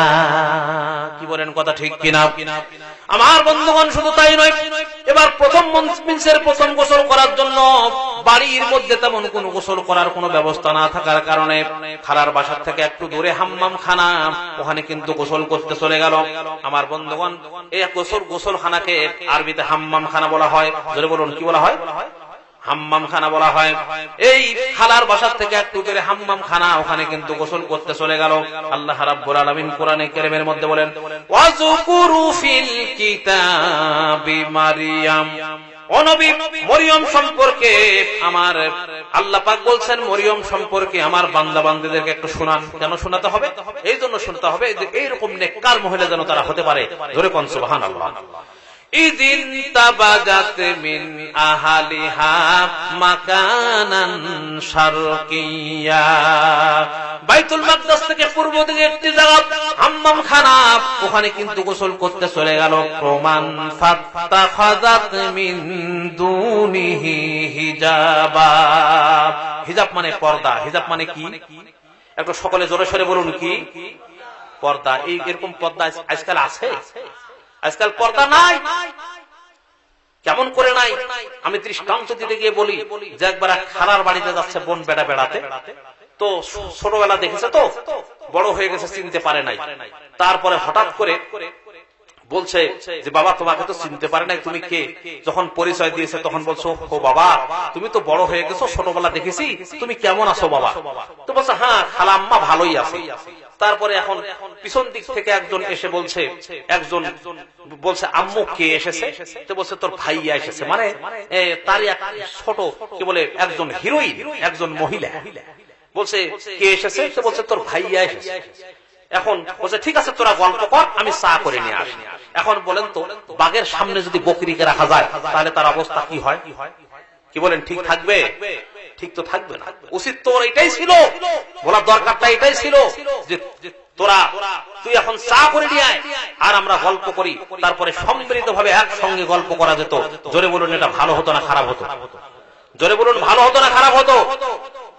আমার ভাইয়েরা শুধু তাই নয়, এবার কিন্তু গোসল যখন গোসল করতে শুরু করে দিয়েছে, গোসল করতে করতে হঠাৎ করে আমার বন্ধুগণ যাই হোক গোসল করা হয়ে গেছে, কাপড় চেঞ্জ করবেন এমন সময় কিন্তু হঠাৎ করে দরজার দিকে তার চোখ পড়ে চলে গেল। হঠাৎ করে তিনি দেখতে পেলেন যে অবশ্যই কিন্তু একেবারে একটা সুদর্শন পুরুষ মানুষের মতো সুদর্শন যুবককে দেখা যায়। আমার বন্ধুগণ এখন বলেন তো সুদর্শন যুবককে যদি দেখা যায়, পূর্ণ যুবতী একজন মরিয়ম, হঠাৎ করে একটা মানুষ যদি এরকম করে দেখে, বলুন তো ভয় লাগবে কিনা? জোরে কোন, জোরে বলুন ভয় লাগবে কিনা? দারুণ ভয় লেগে গেল। এবার বললেন তুমি কে? যুবক কোনো কথা বলে না। আবার বললেন তুমি কে? তাও কোনো কথা বলে না। তার কারণ হলো সে তো মানুষ নয়, সে তো একজন ফেরেশতা আল্লাহ রাব্বুল আলামিন পাঠিয়ে দিয়েছেন, জিবরাইলকে আল্লাহ পাক পাঠিয়ে দিয়েছেন। জোরে বলুন কে পাঠিয়ে দিয়েছেন? একটু জোরে সরে বলুন কে?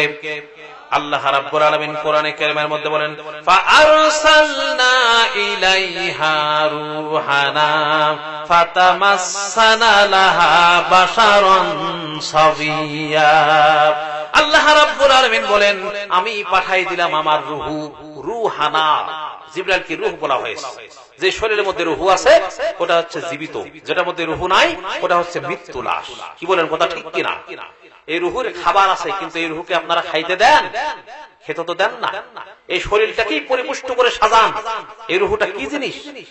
আমার বন্ধুগণ নবীদের কাছে প্রশ্ন করা হয়েছে রুহু কি জিনিস? ও নবী আপনি বলে দেন। আল্লাহ পাক বলছেন নবী আপনি বলে দেন এটা হচ্ছে, আল্লাহ পাক বলেন ওয়ায়াসআলুনাকা আনির রূহ কুলির রূহু মিন আমরি রাব্বি। নবী হে আপনি বলে দেন এটা হচ্ছে একটা আল্লাহর হুকুম। আল্লাহর হুকুম মানুষের মধ্যে কাজ করে, এটা এতই পবিত্র, ওটা থাকলে আমরা বাঁচি, ওটা না থাকলে আমরা মৃত্যুবরণ করি। ওটারও খাবার দিতে হবে। ওটাকে খাওয়াবেন কি? শীতকালে লাল শাক খাবে নাকি? তারপরে এই কি বলে ধুবি পিঠা না ভাকা পিঠা কি কোন আপনারা? তারপরে সিতাই পিঠা না কি আরো আছে, এগুলা খাবে? এগুলা কিছুই খাবে না। যেহেতু এগুলা কিছুই খাবে না, কিন্তু আত্মা যেহেতু হয়েছে আল্লাহর কাছে থেকে, তাই ওর খাবার এই পৃথিবীতে তৈরি করা হয় নাই। কি বলেন কথা ঠিক কিনা? দেহ তৈরি হয়েছে মাটি দিয়ে, মাটির উপাদান দিয়ে, সেই জন্য ওর খাবার এই পৃথিবীতে তৈরি করা হয়েছে। আর আত্মা যেহেতু আল্লাহর কাছে থেকে এসেছে, সেই জন্য ওর খাবার এই পৃথিবীতে কিন্তু তৈরি করা হয় নাই। মানুষ যখন মরে গেল তখন তো সবই রয়ে গেল। হাত আছে, পা আছে, কান আছে, চোখ আছে, নাক আছে, পা আছে, সবই তো রয়ে গেল। গেলটা কি? প্রাণের সন্তান, কলিজার টুকরা সন্তান বলে মা বাবার কাছে যেতে আমার ভয় লাগে। বাড়ির সকলে বলে তাড়াতাড়ি বিদায় করো, তাড়াতাড়ি বিদায় করো। কি ছিল মূল্যবান সম্পদ যার জন্য পরিণত হলো, সেটা হলো রূহু। আল্লাহ রাব্বুল আলামিন বলছেন ওটার খাবার, এটার খাবার হলো তেলাওয়াতে কোরআন। তেলাওয়াতে কোরআন, কোরআন তেলাওয়াত করবেন, আত্মার খাবার হয়ে যাবে। জোরে কোন সুবহানাল্লাহ। এটা কিন্তু আমরা খাবার দিই না। আমরা আমাদের শরীরটাকে সাজাই বেশি। দেখছেন এখন তো গরম পড়ে গেছে, শীতের দিনে কত ভ্যাসলিন মাখে, তারপরে হাতে জেলি মাখে, তারপরে মুখে আরো কিছু মাখে। এই সব কিছু মাখা তারপরে ভুড়ি ভোজন পাইকারিদের খায়, জন্মের মতো খায়। খাওয়ার চোটে পেট যায় একদিক, পাছা যায় একদিক, মাথা যায় একদিক। আস্তে আস্তে দুমবার সাইজ হয়ে যায় মানুষের বডিটা। কিন্তু যার জন্য বেঁচে থাকে তার জন্য কিছুই করি না, তাকেও কিন্তু খাবার দিতে হবে। কি বলেন? খাবার দেন। তাহলে কোরআন শরীফ তেলাওয়াত করতে হবে। জোরে বলুন কি করতে হবে? কোরআন শরীফ তেলাওয়াত করতে হবে। আমার বন্ধুগণ, হযরত জিবরাইল কোন সুরত ধারণ করে গেল? কমপ্লিট একটি মানুষ কমপ্লিট হয় কখন? যখন সময়টা সঠিক সময় পৌঁছে যায়। সঠিক সময় কতটুকু? 30 থেকে 35 বছরের মধ্যে, এটা হলো সঠিক সময়। এর মধ্যে মানুষের যৌবনের শক্তি শুধু বাড়তেই থাকে। 35 থেকে 40 অফ হওয়ার সঙ্গে সঙ্গে আপনি দেখবেন চোখের পাওয়ার কমতে থাকবে, আপনার চোখে কম দেখবেন, কানে কম শুনবেন। সেজন্য আমি বলি, যখন চামড়া থাকে টাইট,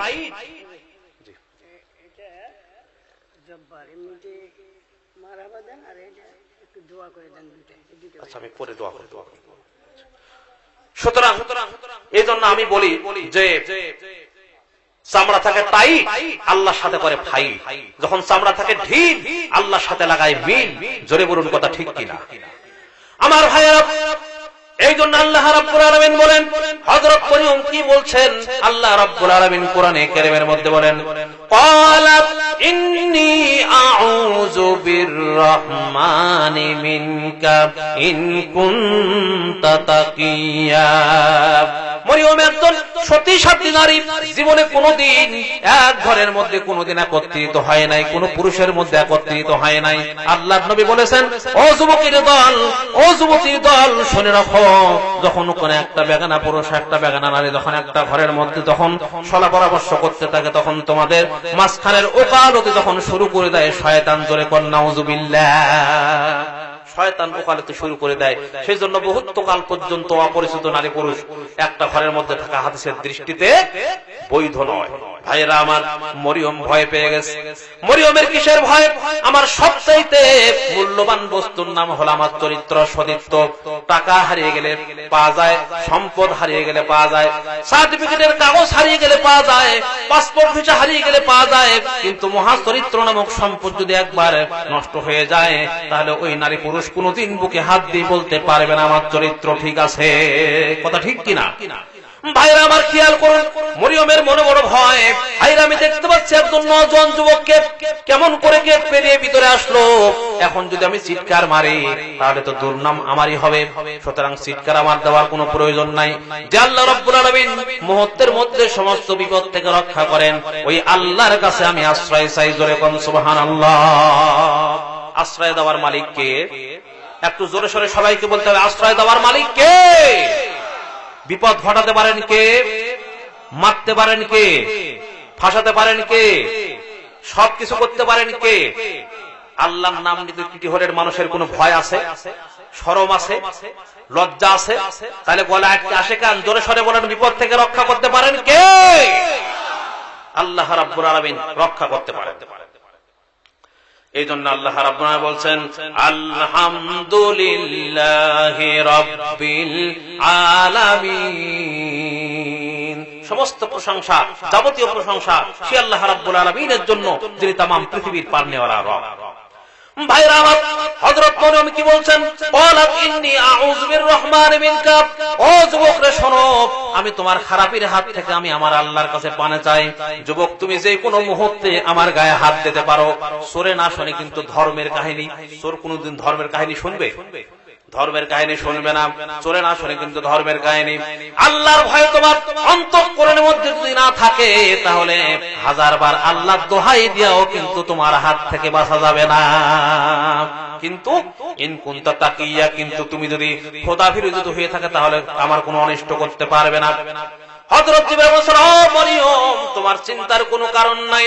ক্বালা ইন্নামা আনা রাসূলু রাব্বিক লিআহাবা লাকি গুলামান জাকিয়া। ও মরিয়ম রে, শোনো, আমি মানুষ নই, আমি হলাম একজন আল্লাহর ফেরেশতা। ফেরেশতা জিবরাইল পুরুষ মানুষ না মেয়ে মানুষ? কন্ত দেখে একটু, পুরুষও না মহিলাও না, মধ্যবর্তী সৃষ্টি। মালাকাত নূরিকুম তাতাশাক্কালু বিআইয়ি সূরাতিন মা শাআ। যারা নূরের তৈরি, যে কোনো মুহূর্তে যে কোনো সুরত ধারণ করতে পারে, এদের কোনো কাম ভাব নাই, এরা আল্লাহর হুকুম পালন করে। যে কোনো মুহূর্তের মধ্যে তারা তারফাতা আইন, যে কোনো মুহূর্তের সঙ্গে তারা, যে কোনো মুহূর্তে তারা আল্লাহর সাথে নাফরমানি করে না।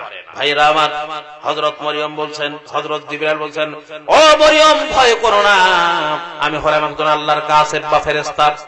মরিয়মের মনে বড় প্রশ্ন, এই হাম্মামখানার মধ্যে কেন জিবরাইলকে পুরুষের বেশ ধরে কেন পাঠানো হলো?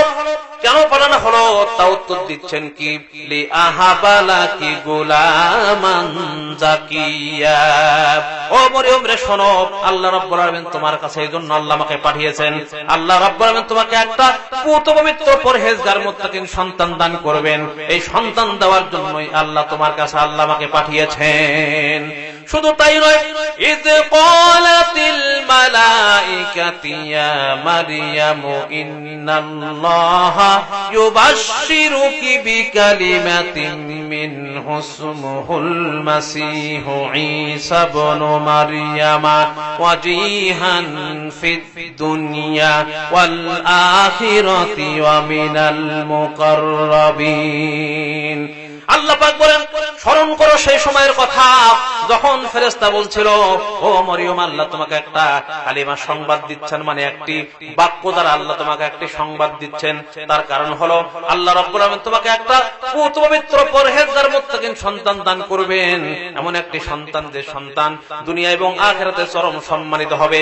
এবং সেই সন্তানের নাম আল্লাহ রাব্বুল আলামিন রেখে দিয়েছেন ঈসা মসীহ। জোরে বলুন সুবহানাল্লাহ। ঈসা মসীহ সেই সন্তানের নাম আল্লাহ রেখে দিয়েছেন। শুধু তাই নয়, ওয়ায়ুকাল্লিমুন নাসা ফিল মাহাদি ওয়া কাহালাও ওয়া মিনাস সালিহিন। আর আল্লাহ রাব্বুল আলামিন এমন একটা আল্লাহ রাব্বুল আলামিন সন্তান দান করবেন যে সন্তান সালেহিনদের অন্তর্ভুক্ত হবে। এবং সেই সন্তান এমন একটা সন্তান আল্লাহ রাব্বুল আলামিন দান করবেন যে দোলনায় থাকা অবস্থায় মানুষের সঙ্গে কথা বলবে। জোরে কোন সুবহানাল্লাহ। আমার বন্ধুগণ, দোলনায় থাকা অবস্থায় কেমন করে মানুষের সঙ্গে কথা বলবে তা শোনার আগ্রহ কি আপনাদের আছে নাকি? জোরে বলুন, আছে? একটু জোরে সরে দরুদ শরীফ পাঠ করুন। আল্লাহুম্মা সাল্লি আলা মাওলানা মুহাম্মাদ ওয়া আলা আলি সাইয়্যিদিনা শাফিয়ানা। কোথায় আবু বকর, কোথায় ওমর, কোথায় ওসমান, হে কোথায় আলী? তোমাদের বিহনে আজকের ইসলাম মদিনার বুকে যাই গো চলি। আল্লাহুম্মা সাল্লি আলা মাওলানা মুহাম্মাদ সাইয়্যিদিনা শাফিআনা। একটু জোরে সরে জিকির করেন, লা ইলাহা। আমি একসঙ্গে পরে দোয়া করে দেবো, জালসাই তো শেষ হয়ে যাবে এভাবে। লা ইলাহা, লা ইলাহা, লা ইলাহা ইল্লাল্লাহ মুহাম্মাদুর রাসূলুল্লাহ। জোরে বলুন সাল্লাল্লাহু আলাইহি ওয়াসাল্লাম। কিন্তু যতই কথা বলেন না কেন, মরিয়মের কি বিয়ে হয়েছে আজ পর্যন্ত?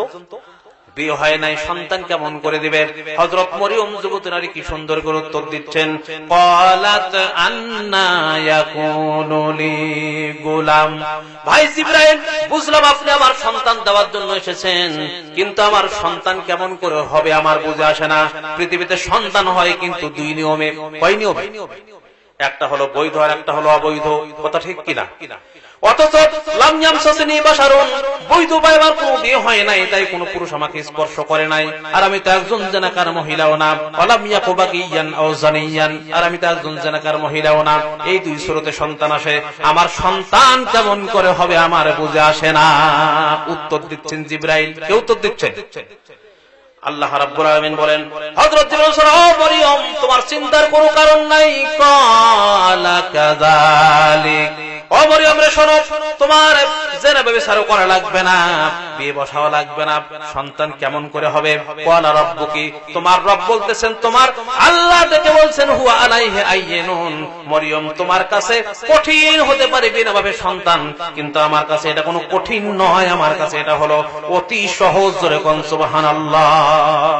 दे पेदर पर जंदू पैदा कुनाद दे पेदर पर जंदू पैदा कुनाद तिफलर आदर मेहद गुया कुनाद तिफलर आदर मेहद गुया कुनाद दे पेदर पर जंदू पैदा कुनाद दे पेदर पर जंदू पैदा कुनाद तिफलर आदर मेहद गुया कुनाद तिफलर आदर मेहद गुया কুনাদ। জোরে বলেন সুবহানাল্লাহ, জোরে বলুন সুবহানাল্লাহ। বিনা বাপে সন্তান দিতে পারেন কে? একটু জোরে সোরে সকলে বলুন কে? আদম আলাইহিস সালামের বাপ আছে নাকি? মা হাওয়ার বাপ আছে? ভাইরা আমার, হযরত মরিয়ম এবার বলতেছেন পুত পবিত্র সন্তান আমার হবে। আল্লাহর কাছে এটা খুব সহজ। আল্লাহ রাব্বুল আলামিন যদি এইভাবে করে যদি সন্তান না দিয়ে সন্তান যদি দিতে পারেন, আদমকে যদি আল্লাহ এইভাবে করে সৃষ্টি করতে পারেন, তাহলে ঈসার পেটে মরিয়মের পেটে ঈসা কি মরিয়মের পেটে ঈসার সৃষ্টি আল্লাহ করতে পারেন না? মরিয়মের মনে এবার প্রশ্ন, কত মানুষ আছে অথবা এই সিস্টেম বেঁধে রেখে কোন আমার পেলে সন্তান দেওয়া হবে? রব্বুল আলামিন উত্তর দেন, ওয়ালিনাজআলাহু আয়াতান লিন-নাসি ওয়া রাহমাতাম মিন্না ওয়া কানা আমরাম মাকদিয়া। আল্লাহ রাব্বুল আলামিন বলেন, বাপ দিয়ে মা দিয়ে যেমন সন্তান দিতে পারেন, বাপ মা না দিয়ে আল্লাহ একটা সন্তান দিয়ে নিদর্শন কায়েম করতে চান। সৃষ্টিকর্তা হলেন আল্লাহ। জোরে বলুন কে? রব্বুল আলামিন বলেন, তুমি তোমার স্ত্রীর সঙ্গে মিলামেশা করলে আর মনে করলে তুমি সন্তানের বাবা হয়ে গেলে। সন্তানের বাবা হয় যদি সন্তান হয়, আর সন্তান যদি না হয় তাহলে কি বাবা হওয়া যাবে? আল্লাহ রাব্বুল আলামিন বলেন, আফারাআইতুম মা তুমনুন আআউতুম তাখলুকুনাহু আম নাহনুল খালিকুন। দুই ফোঁটা না পাক পানি বিবির পেটের মধ্যে দিয়ে তুমি মনে করতে পারো তুমি সন্তানের সৃষ্টিকর্তা। না, এই সুন্দর পানির মধ্যে সুন্দর স্রোত দান করেছেন আল্লাহ রাব্বুল আলামিন। কত সুন্দর পানির মধ্যে নকশা এঁকে দিলেন, কি সুন্দর স্রোত।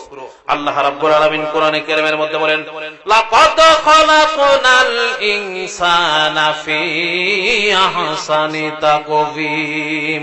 সবচাইতে সুন্দর করে সৃষ্টি করেছি আমার মানুষকে। জোরে কোন সুবহানাল্লাহ। একটু জোরে সোরে জিকির করেন, লা ইলাহা। কি দোয়া করব? লা ইলাহা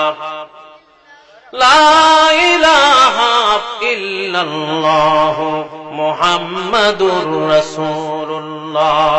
সবাই যখন একটু বলছে আর একটু বলেই শেষ করবে। আমার ভাইয়েরা, আল্লাহ রাব্বুল বলছেন, ওয়া কানা আমরাম মাকদিয়া। ও মরিয়ম রে শোনো, তোমার শুধু জন্মের পরে নয়, তোমার জন্মের আগে অন্তত 50,000 বছর আগে যখন 50,000 বছর আগে যখন আল্লাহর আরশে আজিমে যখন পানির মধ্যে যখন ভাসমান অবস্থায় ছিল, তখন সমস্ত মাখলুকের কাতাবাল্লাহু তাকদিরাল খালকি ওয়া কানা আরশুহু আলাল মা। আল্লাহর আরশে আজিম যখন পানির মধ্যে যখন ভাসমান অবস্থায় ছিল, তখন মরিয়ম তোমার পেটে আরশে আজিমে কিন্তু আমার আরশে আজিমে কিন্তু লেখা হয়ে গেছে বিনা বাপে তোমার সন্তান আসবে। কাজে আপত্তি করে কোনো লাভ নাই। অল কদরি খাইরিহি ওয়া শাররিহি মিনাল্লাহি তাআলা। ঠিক আছে ভাই জিবরাইল, আমি এখন প্রস্তুত, আমাকে কি করতে হবে?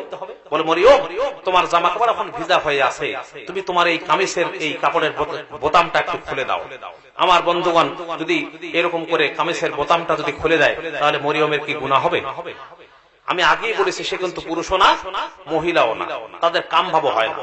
এবার যখন কামিজের বোতাম খুলেছে, হযরত জিবরাইল একটা ফু দিয়েছেন। এখানে দুইটা বর্ণনা আছে। কেউ বলেছেন যে ফুল সংজ্ঞায়ছিলেন, কিন্তু সমস্ত মুহাদ্দিসিন মুফাসসিরিন কেরামের একমত যে তিনি একটা ফু দিয়েছেন। মরিয়মের কাজ শেষ। শুকনা জামা কাপড় পরে বাড়ির মধ্যে চলে গেল, খালার কাছে পর্যন্ত বলে না 1 মাস 2 মাস 3 মাস এরকম করতে করতে একেবারে 6 মাস 7 মাস পর্যন্ত চলে গেল। আপনারা হয়তো বলতে পারেন, হুজুর কেমন করে 7 মাস চলে গেল? কেউ কি পেটে সিস্টেম দেখে কেউ কি বুঝতে পারে নাই? মুফাসসিরিন কেরাম বলেছেন, দুইজন নারীর পেটে আল্লাহ রাব্বুল আলামিন পর্দা ফেলাই দিয়েছিলেন। এই 9 মাস পর্যন্ত বা 10 মাস পর্যন্ত এমন পর্দা আল্লাহ লাগাইছিলেন যে তাদের পেট কি উঁচু দেখতে পায় নাই। জোরে কোন সুবহানাল্লাহ। একটা হচ্ছে হযরতে মূসা কালিমুল্লাহর মা, আর একটা হচ্ছে হযরতে ঈসা রূহুল্লাহর মা। ৭০,০০০ মানুষ হত্যা করেছিল ফেরাউন। সেই জন্য পেটটা গোপন করেছিলেন আমার আল্লাহ। তারপরে কোন ঘটনা ঘটলো আল্লাহ রাব্বুল আলামিন কোরআনে কারীমের মধ্যে বলেন ফাহামালাতুহু ফান্তাবাযাত বিহি মাকানান কাসিয়া ফাজাআহাল মাখাদু ইলা জিযইন নাখলাম قالت يا ليتني مت قبل هذا وكنت نسيا منسيا আল্লাহ রাব্বুল আলামিন বলছেন ফাহামালাতুহু মরিয়মের পেটে সন্তান এসে গেছে ফান্তাবাযাত বিহি পিন শুরু হয়ে গেল কি করবে পেট তো খালাও দেখে নাই খালাও দেখে নাই সন্তান সম্ভব না এখন যদি সন্তান হয় খালার কাছে খালুর কাছে কি জবাব দেব খালার বাসা থেকে একটু দূরে বাইতুল নাহাম নামক একটা জায়গা আছে খ্রিস্টানদের বর্তমানে সম্মানের জায়গা যেটা বাইতুল নাহাম নামক একটা জায়গা ওখানে কিন্তু মরিয়মের প্রসব বেদনা ওই পর্যন্ত নিয়ে গেছে মাকানান কাসিয়া দূরে চলে গেছে কোথায় ফাজা আহাল মাখাস খেজুর গাছের তলায় তার পেটে ব্যথা শুরু হয়ে গেল আমার ভাইয়েরা হযরত মরিয়ম পেটের ব্যথা সহ্য করতে পারে না একবার গাছের ডাল ধরে দাঁড়ায় আবার বসা আবার গাছের ডাল ধরে দাঁড়ায় মৃত্যু যন্ত্রণা যেন তার শুরু হয়ে গেল হঠাৎ করে একটা কথা হঠাৎ করে তার মুখ দিয়ে বের হয়ে গেল ইয়া লাইতানি মৃত্যু ক্বাবলা হাযা আল্লাহ কত না ভালো হতো যদি আমি আর আল্লাহর জমিন থেকে মৃত্যুবরণ করতাম ওয়া কুনতু নাসিয়াম মানসিয়া তাহলে দুনিয়ার সমস্ত বিপদ এবং সমস্ত কথা ভুলে যেতাম আমার বন্ধুগণ দুইটি কারণে মরিয়ম মৃত্যু কামনা করেছে জোরে বলুন কয়টা একটু সকলে জোরে সরে বলুন কয়টা দুইটি কারণে মৃত্যু কামনা করেছে একটি হলো যদি সন্তান হয় তাহলে সবাই বলবে তোমার তো স্বামী নাই তোমার সন্তান কেমন করে হলো এরকম কথা বলবে আল্লাহ কেমন করে আমি সমাজে মুখ দেখাবো এইজন্য এখন মৃত্যু হলেই কিন্তু আমার সবচাইতে ভালো হয় আর একটা হলো পেটের ব্যথা সহ্য করতে পারে না সহ্য না করতে পারার কারণে মৃত্যু কামনা করেছিলেন আমার বন্ধুগণ মৃত্যু কামনা করা জায়েজ নাই তার কারণ হলো আল্লাহ রাব্বুল আলামিন কোরআনে কারীমের মধ্যে বলেন মা খালাকাতুল জিন্না ওয়াল ইনসা ইল্লা লিয়াবুদুন আল্লাহ পাক বলেন আমি জিন এবং মানুষকে একমাত্র আমার গোলামি করার জন্য আমি সৃষ্টি করেছি জোরে বলুন সুবহানাল্লাহ আমার বন্ধুগণ মরিয়ম পেটের ব্যথা সহ্য করতে পারে না কিন্তু একটা কথা মনে রাখেন সেটা হচ্ছে এই পৃথিবীর সব মানুষের তো কারো হয় সন্তান হয় হসপিটালে কারো হয় ক্লিনিকে কারো হয় বাসার মধ্যে কিন্তু মরিয়ম কি এমন অন্যায় করেছে যার কারণে বাইরে হচ্ছে তার কারণটা কি এটা ক্লিয়ার হয়ে যাওয়া দরকার কি বলেন কথা ঠিক কিনা এটা ক্লিয়ার হয়ে যেতে হবে সেটা হচ্ছে এই আমি সমস্ত আজকে সংখ্যারূপে বুঝাই দেবো যদি আল্লাহ সময় দেন শুধু তাই নয় এখানে একটা চক্রান্ত আছে জোরে বলুন কি আছে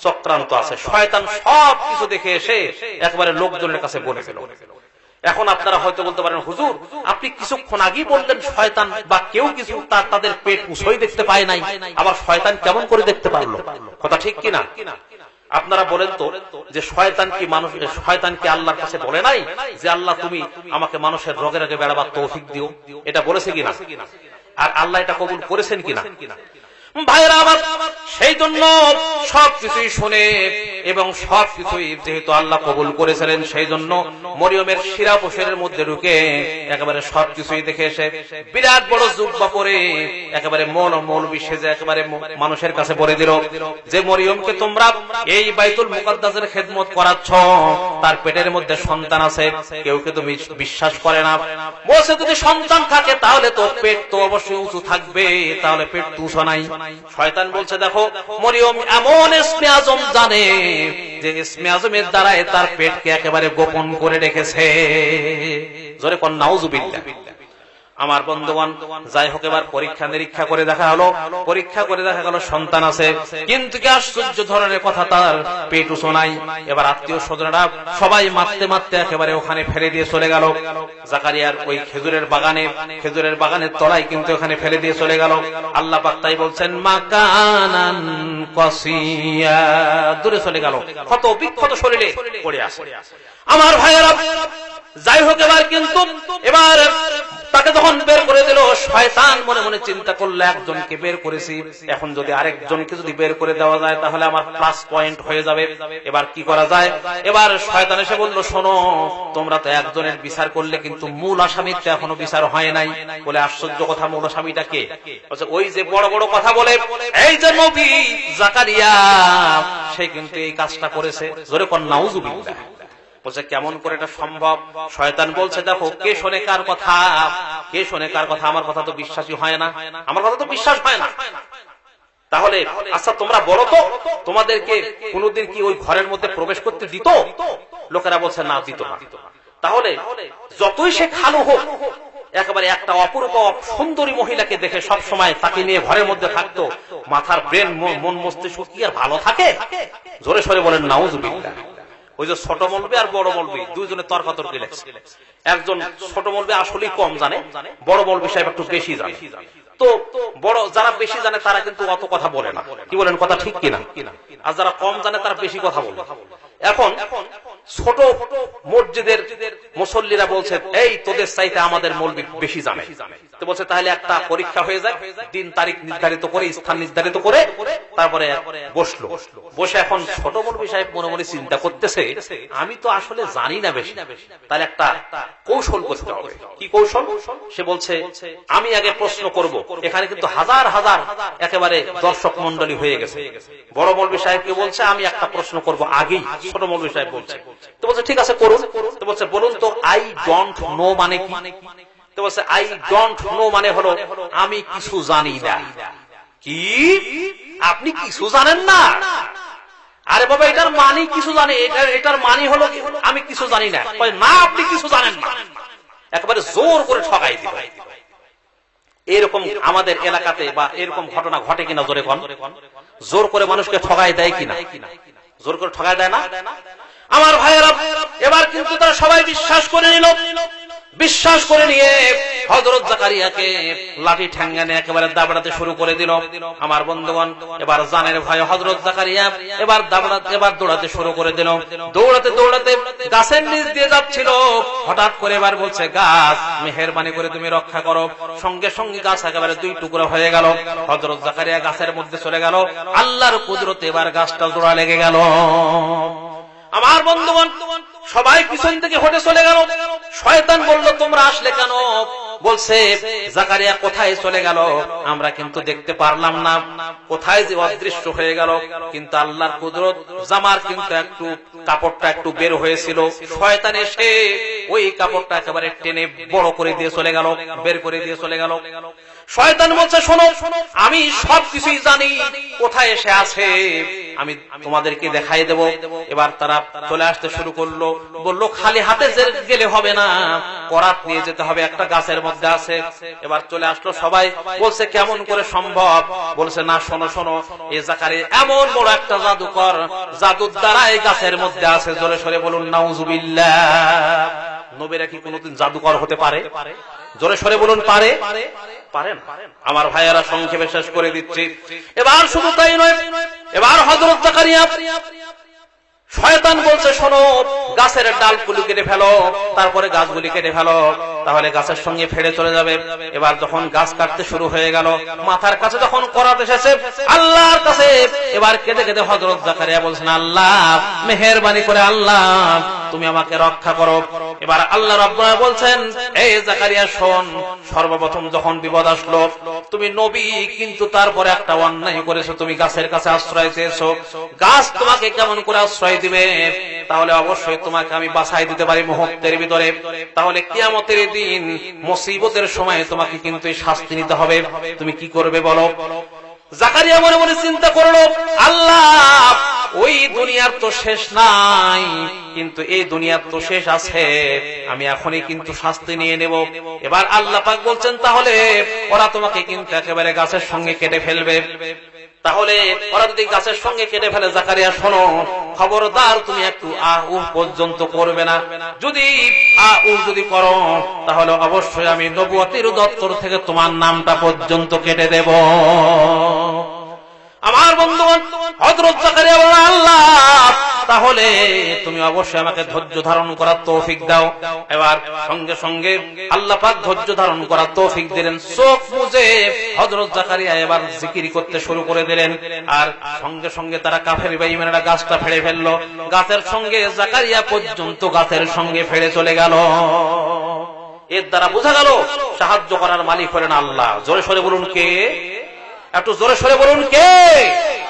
ভাইরা আবার হযরত মরিয়ম পেটের ব্যথা সহ্য করতে পারে না।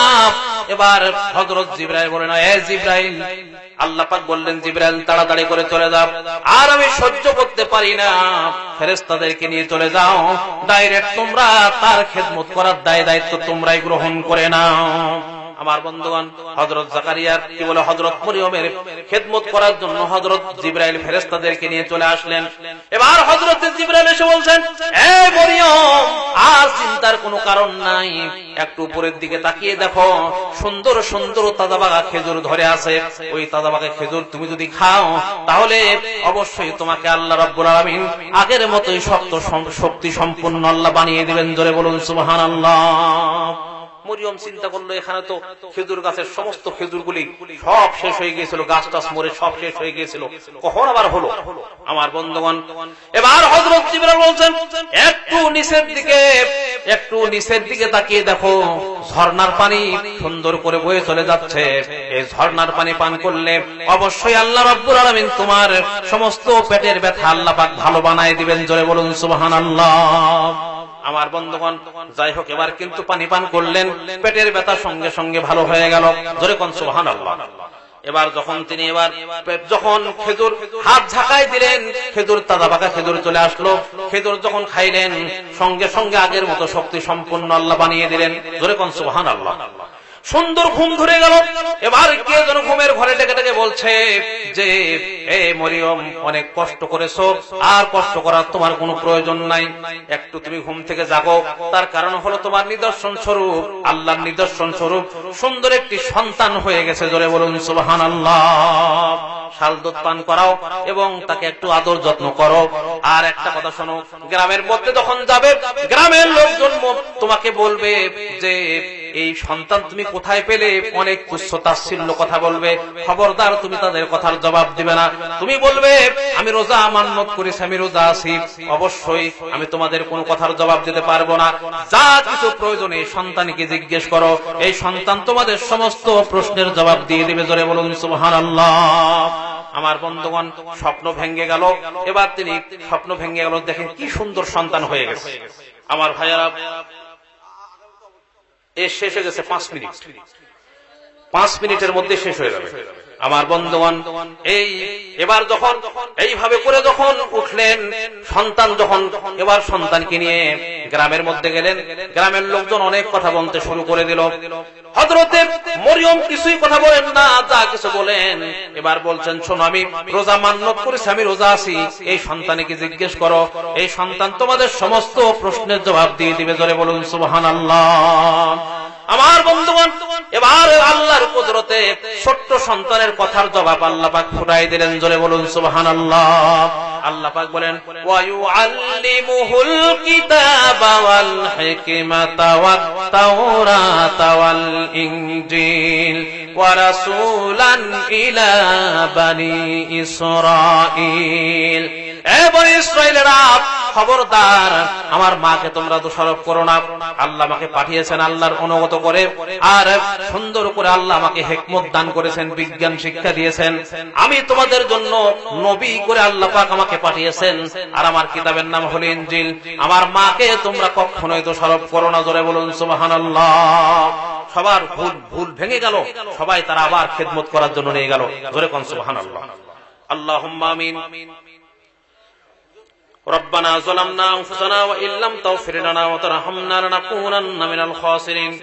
আয় আল্লাহ তাআলা, মেহেরবানি করে রব্বুল আলামিন অনেকক্ষণ পর্যন্ত আয় আল্লাহ অনেক আলোচনা করেছে, অনেক আলেম ওলামারা এসে আলোচনা করেছি, এবং শেষ সমাপনী দিবসে রব্বুল আলামিন তুমি মেহেরবানি করে আমরা অনেক আলোচনা করেছি। এর সব আকায়ে নামদার তাজদার মদিনা আহমদ মুস্তাফা মুহাম্মদ মুস্তাফা সাল্লাল্লাহু আলাইহি সাল্লামের রওজা মুবারকে পৌঁছিয়ে দাও। तमाम পৃথিবীর মাটির নিচে যত মুমিন মুমিনাত শুয়ে আছেন তাদের আরওয়ার পরে সওয়াব পৌঁছিয়ে দাও রব্বুল আলামিন। আয় আল্লাহ তাআলা, এই মাহফিলের আয়োজন যারা করেছেন, টাকা পয়সা দিয়ে সহযোগিতা করেছেন, আল্লাহ তুমি দয়া করে মেহেরবানি করে তাদের এই সমস্ত দানগুলিকে আল্লাহ মঞ্জুর করে নাও রব্বুল আলামিন। আল্লাহ, আমাদের মধ্যে থেকে মা বাপ যাদের অন্ধকার কবরে চলে গেছেন, কি অবস্থা আছে জানি না, আল্লাহ আমাদের পিতামাতা তাদের দুনিয়া থেকে চলে গেছে, মেহেরবানি করে কবরকে তুমি রিয়াজুল জান্নাতে পরিণত করে দাও রব্বুল আলামিন। জনম দুঃখিনী মা, একটা অক্ষর মা, আর মনে হয় তাম পৃথিবীর মধু একটা মায়ের মধ্যে তুমি রেখে দিয়েছো। ওই মা যা দুনিয়ার থেকে চলে গেছে, মেহেরবানি করে কবর কিরাজুল জান্নাতে পরিণত করে দিও আল্লাহ রব্বুল আলামিন। আয় আল্লাহ তাআলা, এই মাহফিলকে আল্লাহ তোমার দরবারে মঞ্জুর করে নাও রব্বুল আলামিন। প্রতি বছর যেন মাহফিল হয়, আল্লাহ তুমি তৌফিক দান করো আল্লাহ। আয় আল্লাহ তাআলা, এই মাহফিলকে মেহেরবানি করে সকলের জন্য তুমি বরকতের জরিয়া বানিয়ে দিও আল্লাহ রব্বুল আলামিন। আয় আল্লাহ, কোন সময় মৃত্যু এসে যাবে জানি না, যখন মৃত্যু আসবে আল্লাহ, আল্লাহ কালেমা নসিব করে আমাদের মৃত্যু তুমি দান করে দিও রব্বুল আলামিন। আয় আল্লাহ তাআলা, আমার শিক্ষক উস্তাদ সাথীজা রব্বুল আলামিন, আমার হুজুর এই সাইদুর রহমান ফারুক হুজুর রব্বুল আলামিন, এই এখানকার তিনি এই ঈদগাহের তিনি ইমামতি করেন রব্বুল আলামিন। মেহেরবানি করে তুমি হায়াতে তাইয়্যিবা সিহাতে কুল্লিয়া দান করে দাও রব্বুল আলামিন। আল্লাহ, সকলের প্রার্থনা তুমি মঞ্জুর করে নাও, এই বাংলাদেশকে সোনার বাংলায় পরিণত করে দাও রব্বুল আলামিন। আয় আল্লাহ তাআলা, আমাদের জন্য যেটা ভালো সেটা আমাদেরকে তুমি দাও, যেটা খারাপ সেটা খারাপের হাত থেকে আমাদেরকে তুমি রক্ষা করো। اللهم نبر قلوبنا بنور القرآن وزين خلقنا بزينة القرآن ونجنا بالنار بالقرآن وادخلنا الجنة بالقرآن. اللهم في الدنيا لنا قرينا ومن القبر مونسا وعلى صراط نورا. رب ارحمهما كما ربياني صغيرا. رب ارحمهما كما ربياني صغيرا. ربنا تقبل منا إنك أنت السميع العليم وتب علينا إنك أنت التواب الرحيم. سبحان ربك رب العزة عما يصفون وسلام على المرسلين الحمد لله رب العالمين. واجعل آخر كلمتنا عند الموت لا إله إلا الله محمد رسول الله.